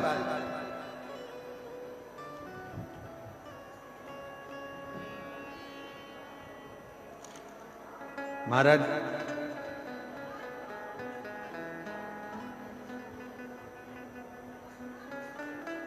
शिव नाम में तो वो बल है। जब आप एक बार दिल से पुकारते हो तो बाबा आपके भंडार भरना, आपके दुख मिटाना प्रारंभ कर देता है।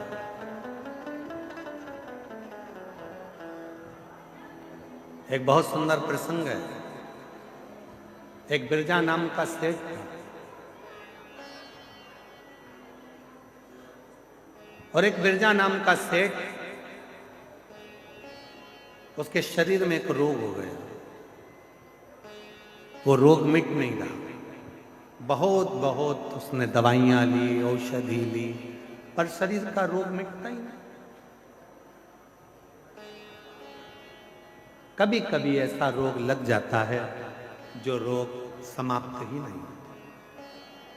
बिरजा नाम का एक सेठ था, शरीर में रोग हो गया।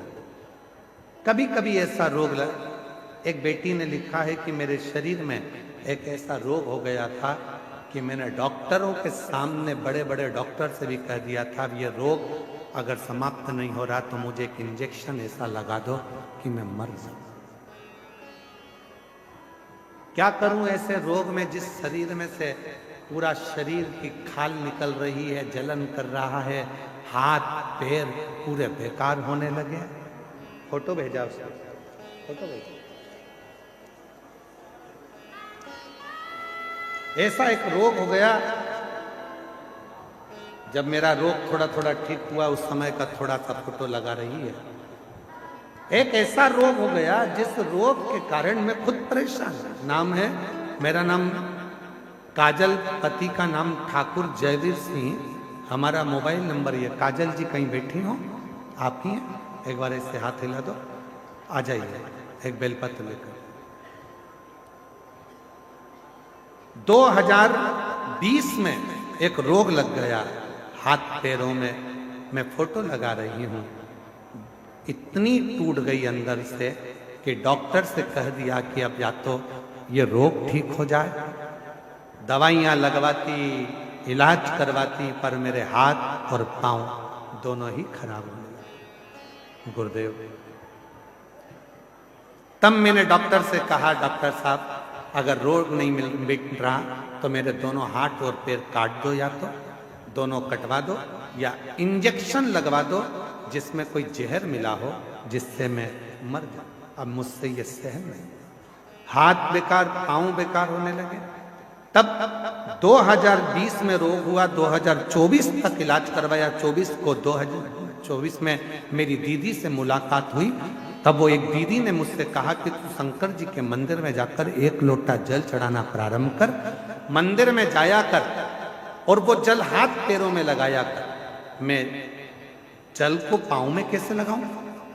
तू तो बाबा से कहे कि मुझे दवाई दो। शिव जी का चढ़ा जल तू तो पांव में भी लगा, बाबा से दवाई कहता। और दवाई के रूप में जल लाकर हाथ और पैर में लगाने लगी। गुरुदेव, जिस रोग का इलाज नहीं था, आज बाबा की कृपा से मेरा पूरा रोग समाप्त हो गया। मैं बाबा को यहाँ प्रणाम करने, नमन करने। जैसे इस बहन ने पत्र में लिखा, वैसा ही एक शिव महापुराण की बड़ी सुंदर कथा है। बिरजा ठाकुर, बिरजा सेठ, एक बिरजा नाम का सेठ था। बहुत पैसा था, बहुत धन था, वैभव था, सत्ता थी, कुर्सी थी, पद था, प्रतिष्ठा थी, सब में कहना मानते थे, सब कुछ था। पर उस बिरजा के शरीर में एक रोग हो गया। वो रोग मिट नहीं रहा, रोग समाप्त नहीं। बहुत प्रयास किया और रोग नहीं, दवाइयां, औषधि सब।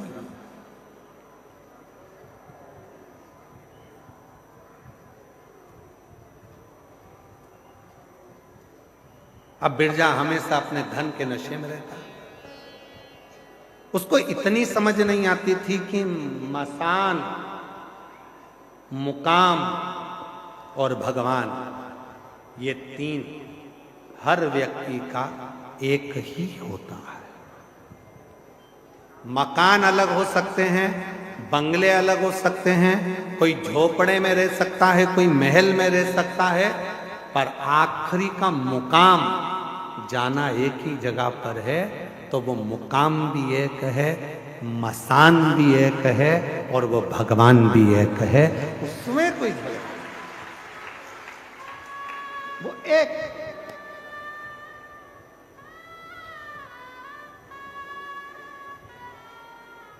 आज के जमाने में लोग कह देते हैं, लोग अपने अपने भाव में कहते हैं राम जी का। ये लोगों की सोच है। व्यासपीठ कभी सोच नहीं करती इस तरह का कि राम बढ़े कि कृष्ण बढ़े कि शिव बढ़े कि पार्वती जी बढ़ी कि ये बढ़े कि वो बढ़े। शिव महापुराण तो कहती है तुम्हारे दिल में जो बैठ गया, राम हो, कृष्ण हो, शिव हो, गणेश हो, जो तुम्हारे हृदय में है, बस उसको भजो।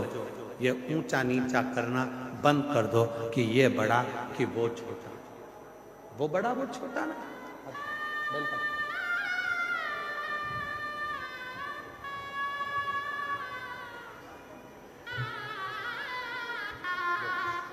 रोते नहीं बेटा, अच्छे हो गए ना, खुश हो, आंसू पोछो पहले, अच्छे खुश खुश होकर जाओ। अब हाथ पैर बाबा ने अच्छे कर दिया, दिखा दो एक बार ऐसे, बस जोरदार ताली बजाओ। रोते नहीं, खुश हो, बाबा कृपा। रोते नहीं है, आंसू पोछो, आप भी आंसू पोछो, है बेटा आंसू आंसू। अच्छा रोते नहीं, अब तो अच्छी कर दी उसका, बिल्कुल चुप हो गया।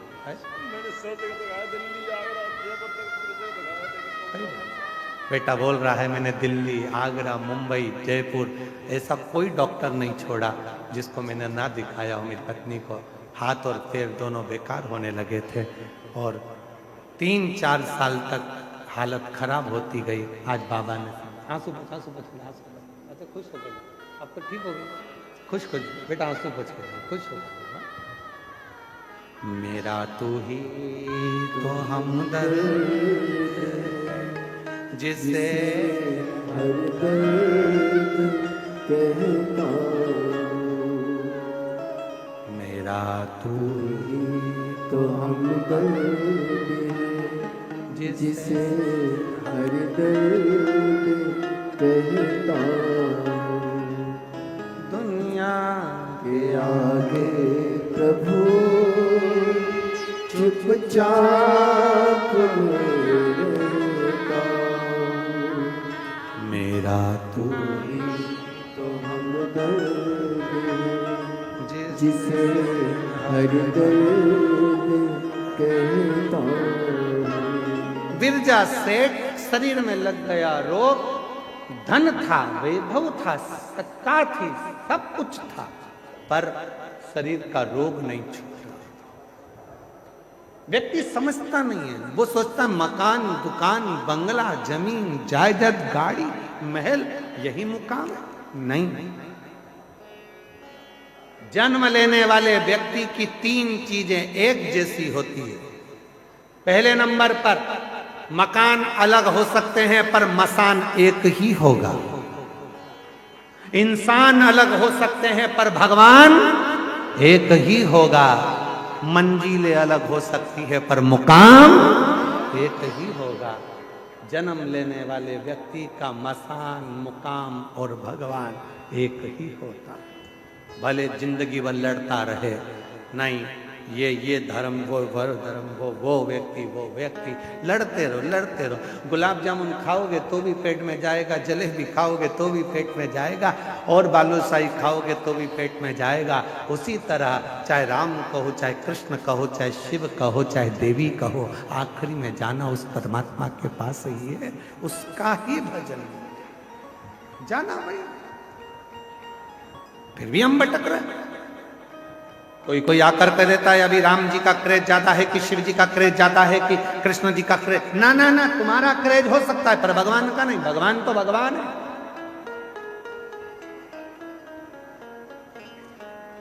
बस अंतर इतना है, सिग्नल मिलना चाहिए। पहले के समय में इतना बड़ा रेडियो होता था महाराज जी, और रेडियो में सिग्नल होता था। गांव के लोग उसको लेके जाते थे, यहाँ जाकर खड़े होकर सिग्नल मिलाते थे। यहाँ नहीं मिलता था तो वहां पहुंच जाते थे, सिग्नल मिलाते, फिर वहां पहुंच जाते थे। विविध भारती आ रहा है कि नहीं आ रहा, फिर चित्रहार आ रहा है कि नहीं आ रहा, सब दूर सिग्नल मिलाते थे। किसी का सिग्नल मेड़ पे मिल जाता था, किसी का सिग्नल पेड़ पे मिल जाता था, और किसी का सिग्नल घोड़े के ढेर पे मिल जाता था। सिग्नल तो मिलता था, बस सिग्नल मिला और वो वहीं पर रम गया। उसी तरह तुम कथा में जाते रहो, एक दिन सिग्नल मिल जाएगा तो वो भी तुम्हें अपना बना लेगा। सिग्नल मिलना चाहिए। सबके रेडियो चालू रखो, सबका मन परमात्मा मेरे भोलेनाथ से सिग्नल मिलाते, और किसी की चैनल चेंज करा करो। ओम नमः शिवाय, ओम नमः शिवाय, ओम नमः शिवाय, सिग्नल नहीं मिल रहा। नमः शिवाय, नमः शिवाय, सिग्नल नहीं मिल रहा। कभी कभी श्री शिवाय नमस्तुभ्यं थोड़ा टच हो रहा है, हल्की हल्की आवाज आ रही है, ऐसा लग रहा है मेरा भोलेनाथ अब मेरे दुख काटना प्रारंभ कर रहा है। सिग्नल मिल रहा है, सिग्नल। भले तुम पेड़ पे थे, चाहे घोड़े के ढेर पे थे, चाहे जमीन की मेड़ पे थे, सिग्नल तो सिग्नल है।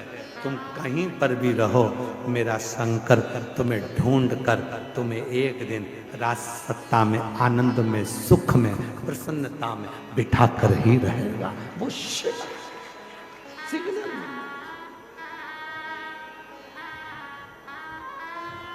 मेरे बाबा दया करना,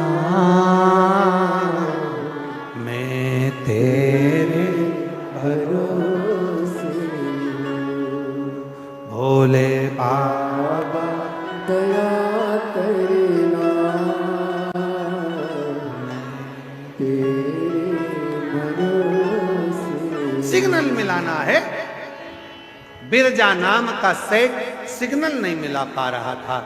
धन तो था पर मन पवित्र नहीं था, शरीर में रोग हो गया था, बीमारी हो गई थी। देखो शिव भक्त के दर्शन का फल क्या होता है। इसलिए गुरु जी से कभी नहीं कहना चाहिए कि हमारे सिर पे हाथ रखो।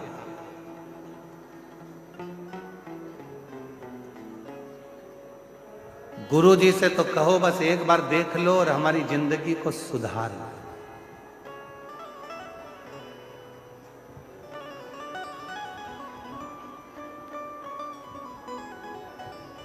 लोग कहते हैं गुरुजी बहुत दुखी हूं, सिर पे हाथ रख दो। अरे पागल हो गए हो? अब यहाँ सतुआ बाबा के शिविर में एक जगह पर डीपी लगी होगी, लाइट की डीपी, चारों तरफ से सेव करके रखी होगी, उसको कोई हाथ ना लगा ले। आप में से कितने लोग हैं जो रोज सुबह शाम डीपी को छूते हैं? खटका छूते हो लाइट का? पंखा चालू करना है, बंद करना है, पंखा पर लाइट का कनेक्शन, वो डीपी, वो टावर, वो पावर, उसको कोई टच नहीं करता। पर ना जाने कहां से सुख चढ़ गया, हाथ लगा दो, डीपी से कनेक्शन जोड़ रहे हो, डायरेक्ट फाल्ट हो जाओ।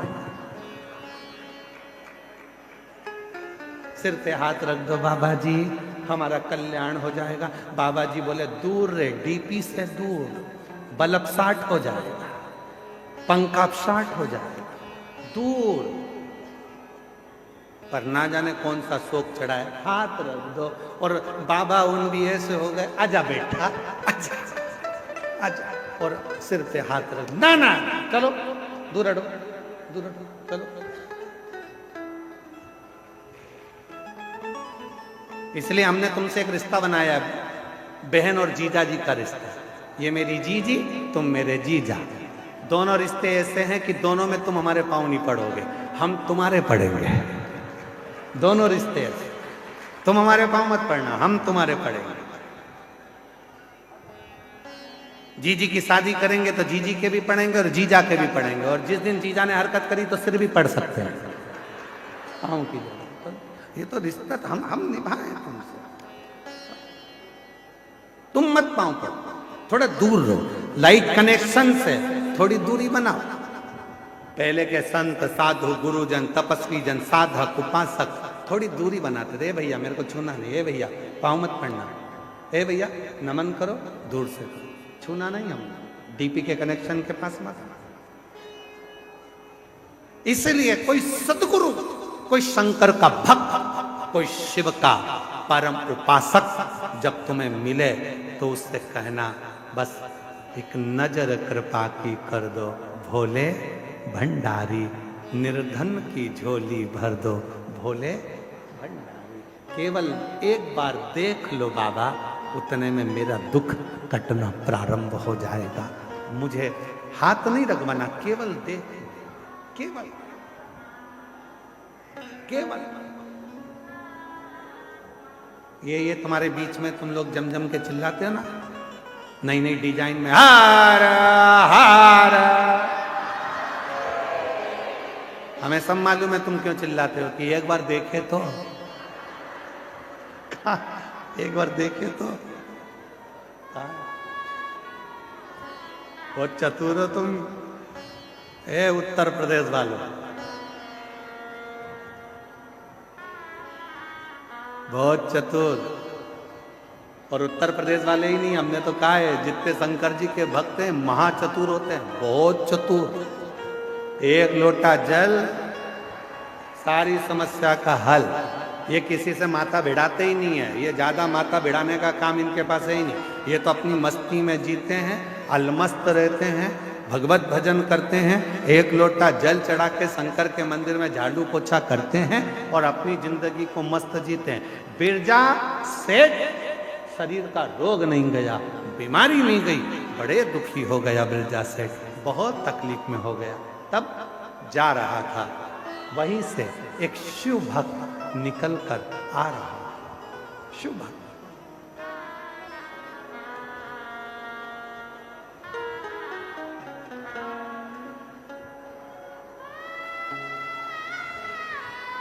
एक शिव भक्त निकल कर आ रहा था और बिरजा सेठ सामने से आ रहा है। निकलते निकलते सामने से एक शंकर का भक्त शिव जी की आराधना कर कर, साधना कर कर, भजन कर कर आ रहा था। सेठ जी ने उस व्यक्ति का दर्शन कर लिया, दर्शन कर लिया और जैसे ही वहां से आगे बढ़ा, थोड़ा आगे जाने पर उसको पर्वत मुनि अपना रूप बदलकर पृथ्वी पर भगवत भजन कर रहे थे। वो पर्वत मुनि को देख लिया, पहचानता नहीं था कि ये कौन से मुनि है, पहचानता नहीं। जानता नहीं कौन से मुनि है ये नहीं।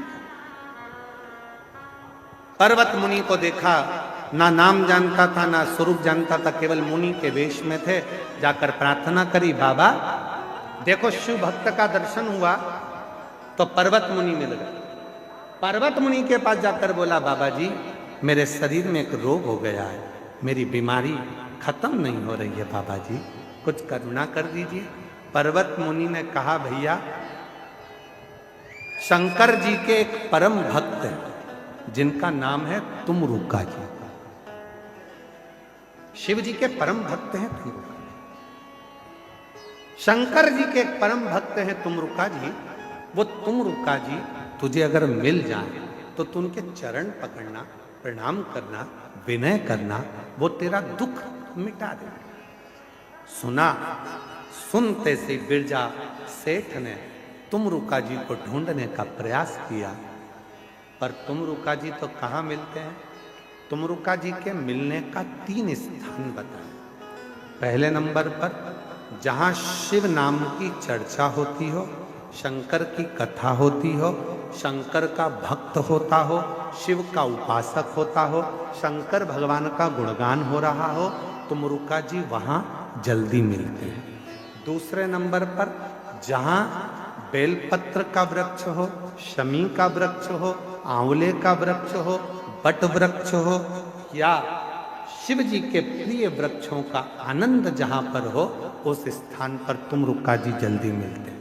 तीसरा स्थान बताया तुमरुका जी के मिलने का, नदी, तालाब, बावड़ी, कुआं स्थान, जहाँ शंकर का कोई स्थान हो, नदी के तट पर, कुएं के तट पर, बावड़ी के तट पर जो शंकर का शिवलिंग होता है, वहाँ तुमरुका जी ज्यादा मिलते हैं। ये जा रहा था, जाते जाते एक वृक्ष के पास में तुमरुका जी बैठकर शिव नाम ले रहे थे, मिल गए। किसके बल पर मिले? सेठ जी ने एक शंकर के भक्त का दर्शन करा तो उनको पर्वत मुनि मिले। पर्वत मुनि का दर्शन हुआ तो तुमरुका जी मिल गए। तुमरुका जी से कहा, बाबा जी मेरे शरीर में रोग हो गया है, मिटता नहीं है, कुछ कृपा कर दीजिए, कुछ करुणा कर दीजिए, दया कर दीजिए। तुमरुका जी ने कहा, एक काम करो, एक बार मुख से ओम नमः शिवाय का जप करना और नदी में डुबकी लगा लेना, रोग मिट जाए। जाओ, एक बार मुख से ओम नमः शिवाय कहना और नदी में डुबकी लगाना, रोग मिट जाएगा। नदी कौन सी होना चाहिए? कोई सी भी। जाओ। बिरजा सेठ गया, जो पानी में कूदने लगा, ओम नमः शिवाय, ओम नमः शिवाय, ओम नमः शिवाय लगाई गया, निकला बाहर, पूरा रोग सही हो गया, शरीर स्वस्थ हो गया। शरीर स्वस्थ हुआ तो दौड़कर तुमरुका जी के पास पहुंचा, तुमरुका जी से विनती करी, बाबा जी आपने कहा था आज मेरा रोग मिट गया। रोग मिट गया? हाँ। कैसे मिटा? ओम नमः शिवाय, ओम नमः शिवाय, ओम नमः शिवाय 3 बार बोला, डुबकी लगाई, मिट गया। तुमरुका जी ने कहा, ओ पागल, 3 बार तो बोलने की जरूरत ही नहीं थी, केवल एक बार ओम नमः शिवाय बोलने पर कोई शंकर के चढ़े हुए जल को भी अपने ऊपर छीट लेता है तो उसका रोग समाप्त हो जाता है। दूसरी बार 2 बार नमः शिवाय बोलकर जो शंकर के जल को अपने ऊपर छीट लेता है, उसकी जिंदगी सुधरना प्रारंभ हो जाती है। 3 बार ओम नमः शिवाय बोलकर जो शंकर के चढ़े हुए जल को अपने ऊपर छीट लेता है, वो भव सागर से मुक्त हो जाता है। और तूने 3 बार बोल के डुबकी लगाने में केवल एक ही चीज मांगी, रोग मुक्ति। अरे पागल, जो काम 1 रुपए में हो सकता था तो 3 रुपए खर्ची गाय को करे। जो काम एक बार बोलने में हो रहा है तो 3 बार क्यों बोला? 3 बार नहीं, 2 बार बोलता तो जिंदगी सवरे, 3 बार बोलता तो भव सागर पार उतर जाए। तुमरुका जी ने कहा, सुन बिरजा सेठ, पृथ्वी पर मृत्यु लोक में जो मनुष्य भूल से भी एक बार भी शंकर की कथा के मध्य में बैठकर, शिव स्तुति में बैठकर, शिव चर्चा में बैठकर, शिव नाम में बैठकर भगवान शंकर का एक बार भी नाम ले लेता है तो उसका आधा बीमारी उसी जगह से कटना प्रारंभ हो जाती है, दुख कटना प्रारंभ। और कोई यदि शिव महापुराण की कथा में बैठकर 2 बार शंकर के नाम का उच्चारण कर लेता है तो उसकी जिंदगी वहीं से संवरना प्रारंभ हो जाती है। और यदि कोई 3 बार शिव के नाम का उच्चारण कथा में करना प्रारंभ कर देता है, बेलपत्र के नीचे शिव मंदिर में करना प्रारंभ कर देता है, तो फिर वो भव सागर से पार उतरना प्रारंभ हो जाता है। इसीलिए शिव महापुराण की कथा को जब हम प्रारंभ करते हैं तो 5 बार श्री शिवाय नमस्तु, श्री शिवाय, और कथा का जब प्रारंभ होता है उस समय पर ओम नमः शिवाय, ओम नमः शिवाय, ओम नमः शिवाय। कितनी बार बोलते हैं? पूरी कथा की लिस्ट निकाल कर देख लो, 30 साल की, 30 साल की लिस्ट में आपको जो भी मिलेगा वो 3 बार ओम नमः शिवाय, ओम नमः शिवाय, ओम नमः शिवाय। 3 बार बोलने के बाद फिर रुक जाते हैं, फिर वापिस 3 बार बोलते हैं, फिर रुक जाते हैं, फिर 3 बार बोलते हैं, पर 3 को ही हम समेट कर चले। त्रिगुणाकार, त्रिकालदर्शी, त्रिनेत्रधारी, त्रिपुंडधारी का नाम उच्चारण और फिर निवेदन करें। यदि कोई व्यक्ति कहता है कि गुरुजी मेरा ये काम नहीं हो रहा, मुझे इस काम में सफलता नहीं मिल रही, मेरी गवर्नमेंट जॉब नहीं लग रही, मेरे साथ में ये प्रॉब्लम खड़ी हो गई, वो प्रॉब्लम का हल नहीं हो रहा, हम तुमको 3 स्थान देते हैं, उस जगह पर तुम 3 बार 3 बेलपत्र रखकर भगवान के नाम का उच्चारण कर कर शिव को चढ़ाना प्रारंभ करो। पहला, कुआं, बावड़ी, तालाब, नदी, सरोवर, कोई भी स्थान के किनारे पर बैठकर 3 बार पंचाक्षर मंत्र या षडाक्षर मंत्र ओम नमः शिवाय, ओम नमः शिवाय, ओम नमः शिवाय। जलाशय के पास में बैठकर 3 बेलपत्र हाथ में रखकर भगवान शंकर का नाम लीजिए। दूसरा स्थान, बेलपत्री का पेड़ का नीचे या शमी के वृक्ष के नीचे या बट वृक्ष के नीचे या पीपल वृक्ष के नीचे या आंवले वृक्ष के नीचे बैठकर भगवान शंकर के नाम का उच्चारण 3 बार करिए। तीसरा, शिव का कोई मंदिर जो जलाशय के करीब में हो, वहां बैठकर शिव नाम का उच्चारण, या कहीं कथा हो रही हो, सत्संग हो रहा हो, वहां 3 बार बैठकर 3 बेलपत्र हाथ में रखकर शिव नाम का उच्चारण कर कर ये तीनों बेलपत्री को 9 पत्री हो गई। कितनी पत्री हो गई? 9 देवी का स्मरण कर कर 3 पत्री का स्मरण कर कर 9 देवियों को इकट्ठा करिए। अशोक सुंदरी वाली जगह पर 9 देवी का वो बेलपत्र समर्पित कर कर शिव के शिवलिंग को 1 लोटा जल चढ़ा दीजिए। जो कार्य आपने मांगा है वो पूर्ण होकर ही रहेगा, उसको सफलता मिलेगी, वो सफलता की ओर बढ़ेगा। उसका एक प्रमाण यहां पत्र में है, देखिए, सुनिए।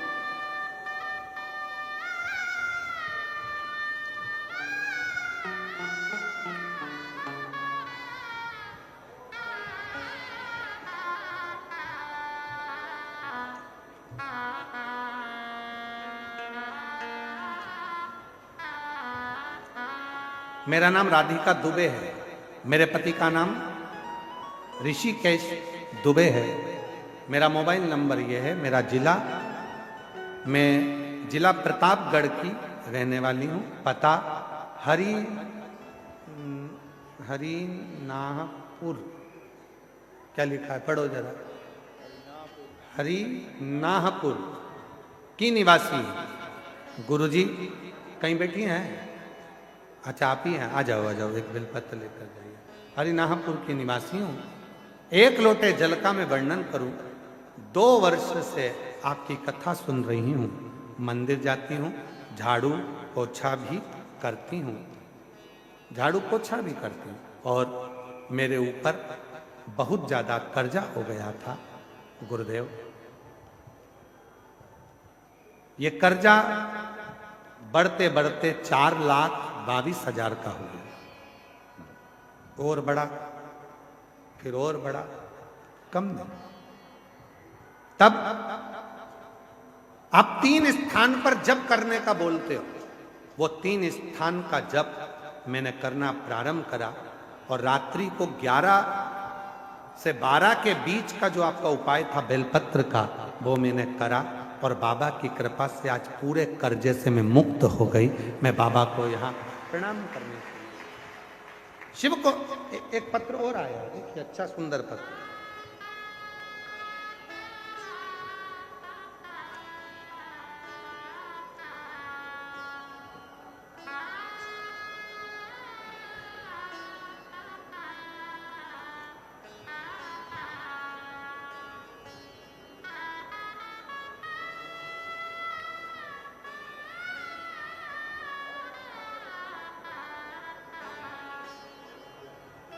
जो जैसी भावना लाया वो वैसा ही फल पाया, नहीं खाली उसे लौटाया, वो मन ही मन हर्षाया,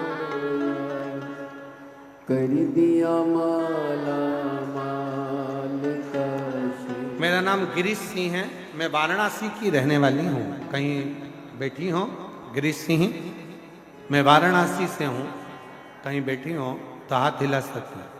मेरा नाम गिरीश सिंह है, मैं वाराणसी के रहने वाली हूँ। मेरा मोबाइल नंबर ये है, कहीं बैठी हैं? हाँ, आ जाइए, आ जाओ, आ जाओ। मेरा बेटा 8 साल से सरकारी नौकरी की तैयारी कर रहा था, बहुत सारी परीक्षा दी है, लेकिन कोई फाइनल रिजल्ट नहीं आया। तब मैंने मेरे बेटे से कहा कि वो सियोर वाला बाबा कुशीनगर में आया है, पंडाल में बैठकर जो मांगा जाता है वो मिलता है, जाओ कथा सुनो। मेरे बेटे ने कहा, माँ ऐसे पंडाल में बैठकर कुछ मिलता है क्या, तू जा तो सही। मैंने अपने बेटे को कुशीनगर की आपकी कथा में भेज दिया, और बाबा ने ऐसी कृपा कर दी गुरुदेव, आज मेरा बेटा की नौकरी सरकारी स्वास्थ्य विभाग उत्तर प्रदेश में लग गई है। मैं बाबा को प्रणाम करने के लिए यहाँ आई हूँ।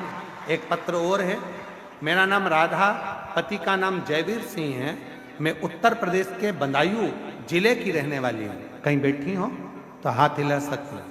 मैं उत्तर प्रदेश के बदायूं जिले से हूँ, आप ही हैं, आ जाइए। मेरा नाम राधा, पति का नाम जयवीर सिंह है। एक लोटे जल का मैं महत्व बताना चाहती हूँ गुरुदेव।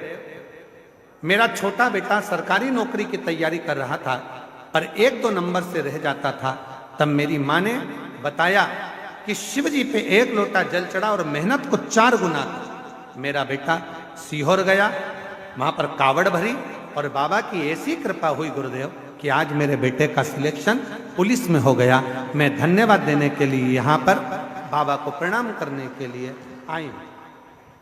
शिव तत्व इसी को कहते हैं, भगवान शंकर की अविरल भक्ति इसी को कहते हैं, शिव नाम इसी को कहते हैं। जो जैसी भावना लाया वो वैसा ही फल पाया,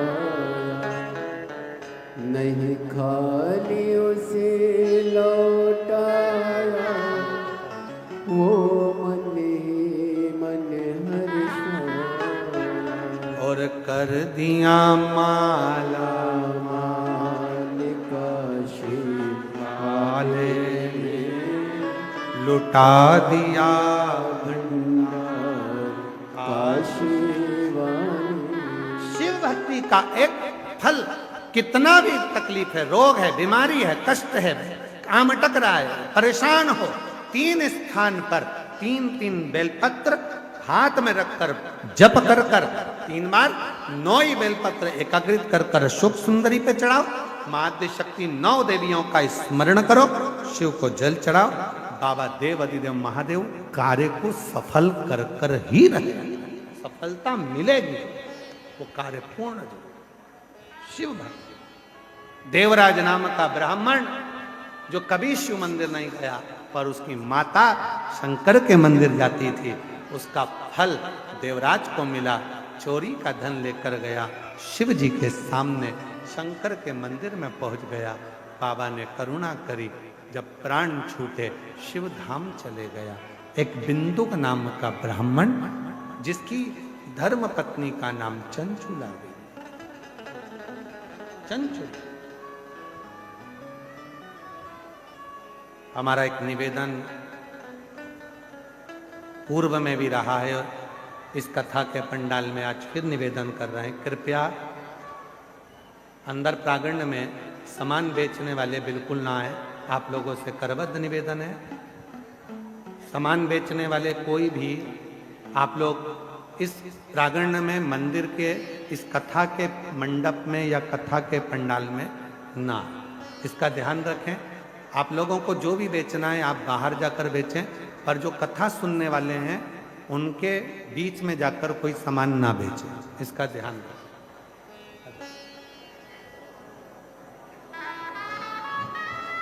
और मेरे भोले तेरा सहारा है, मेरे भोले तेरा सहारा है। इस बच्चे की सरकारी नौकरी लगी, एक बार जोरदार ताली बजाएं साथ में। आ जाओ। मेरी नैया का तू किनारा है, मेरी नैया का तू किनारा है। बेटे की पुलिस में नौकरी लगी है, एक बार जोरदार ताली बजाएं। शिव को अपना एक बिंदुक नाम का ब्राह्मण पत्नी चंचुला देवी ने उसके प्राण छूटने पर जब वो प्रेत योनि में पड़ गया, शिव कथा को श्रवण करा। ईश्वर जी गोरा जी कथा का रसतत्व श्रवण करे और भगवान शंकर ने उस कथा को स्वीकार कर आनंद लिया। ऐसी पवित्र कथा 5 दिवसीय शिव महापुराण की कथा सतुबा बाबा सेवा शिविर में खाक चौक में त्रिवेणी संगम पर माघ मेले में चल रही है। आप सब 5 दिन की इस कथा को अपने जीवन में उतार कर सार्थक बनाएं। जहाँ जगह मिले, रोड पर मिले तो रोड पर बैठें, पंडाल में मिले पंडाल में बैठें।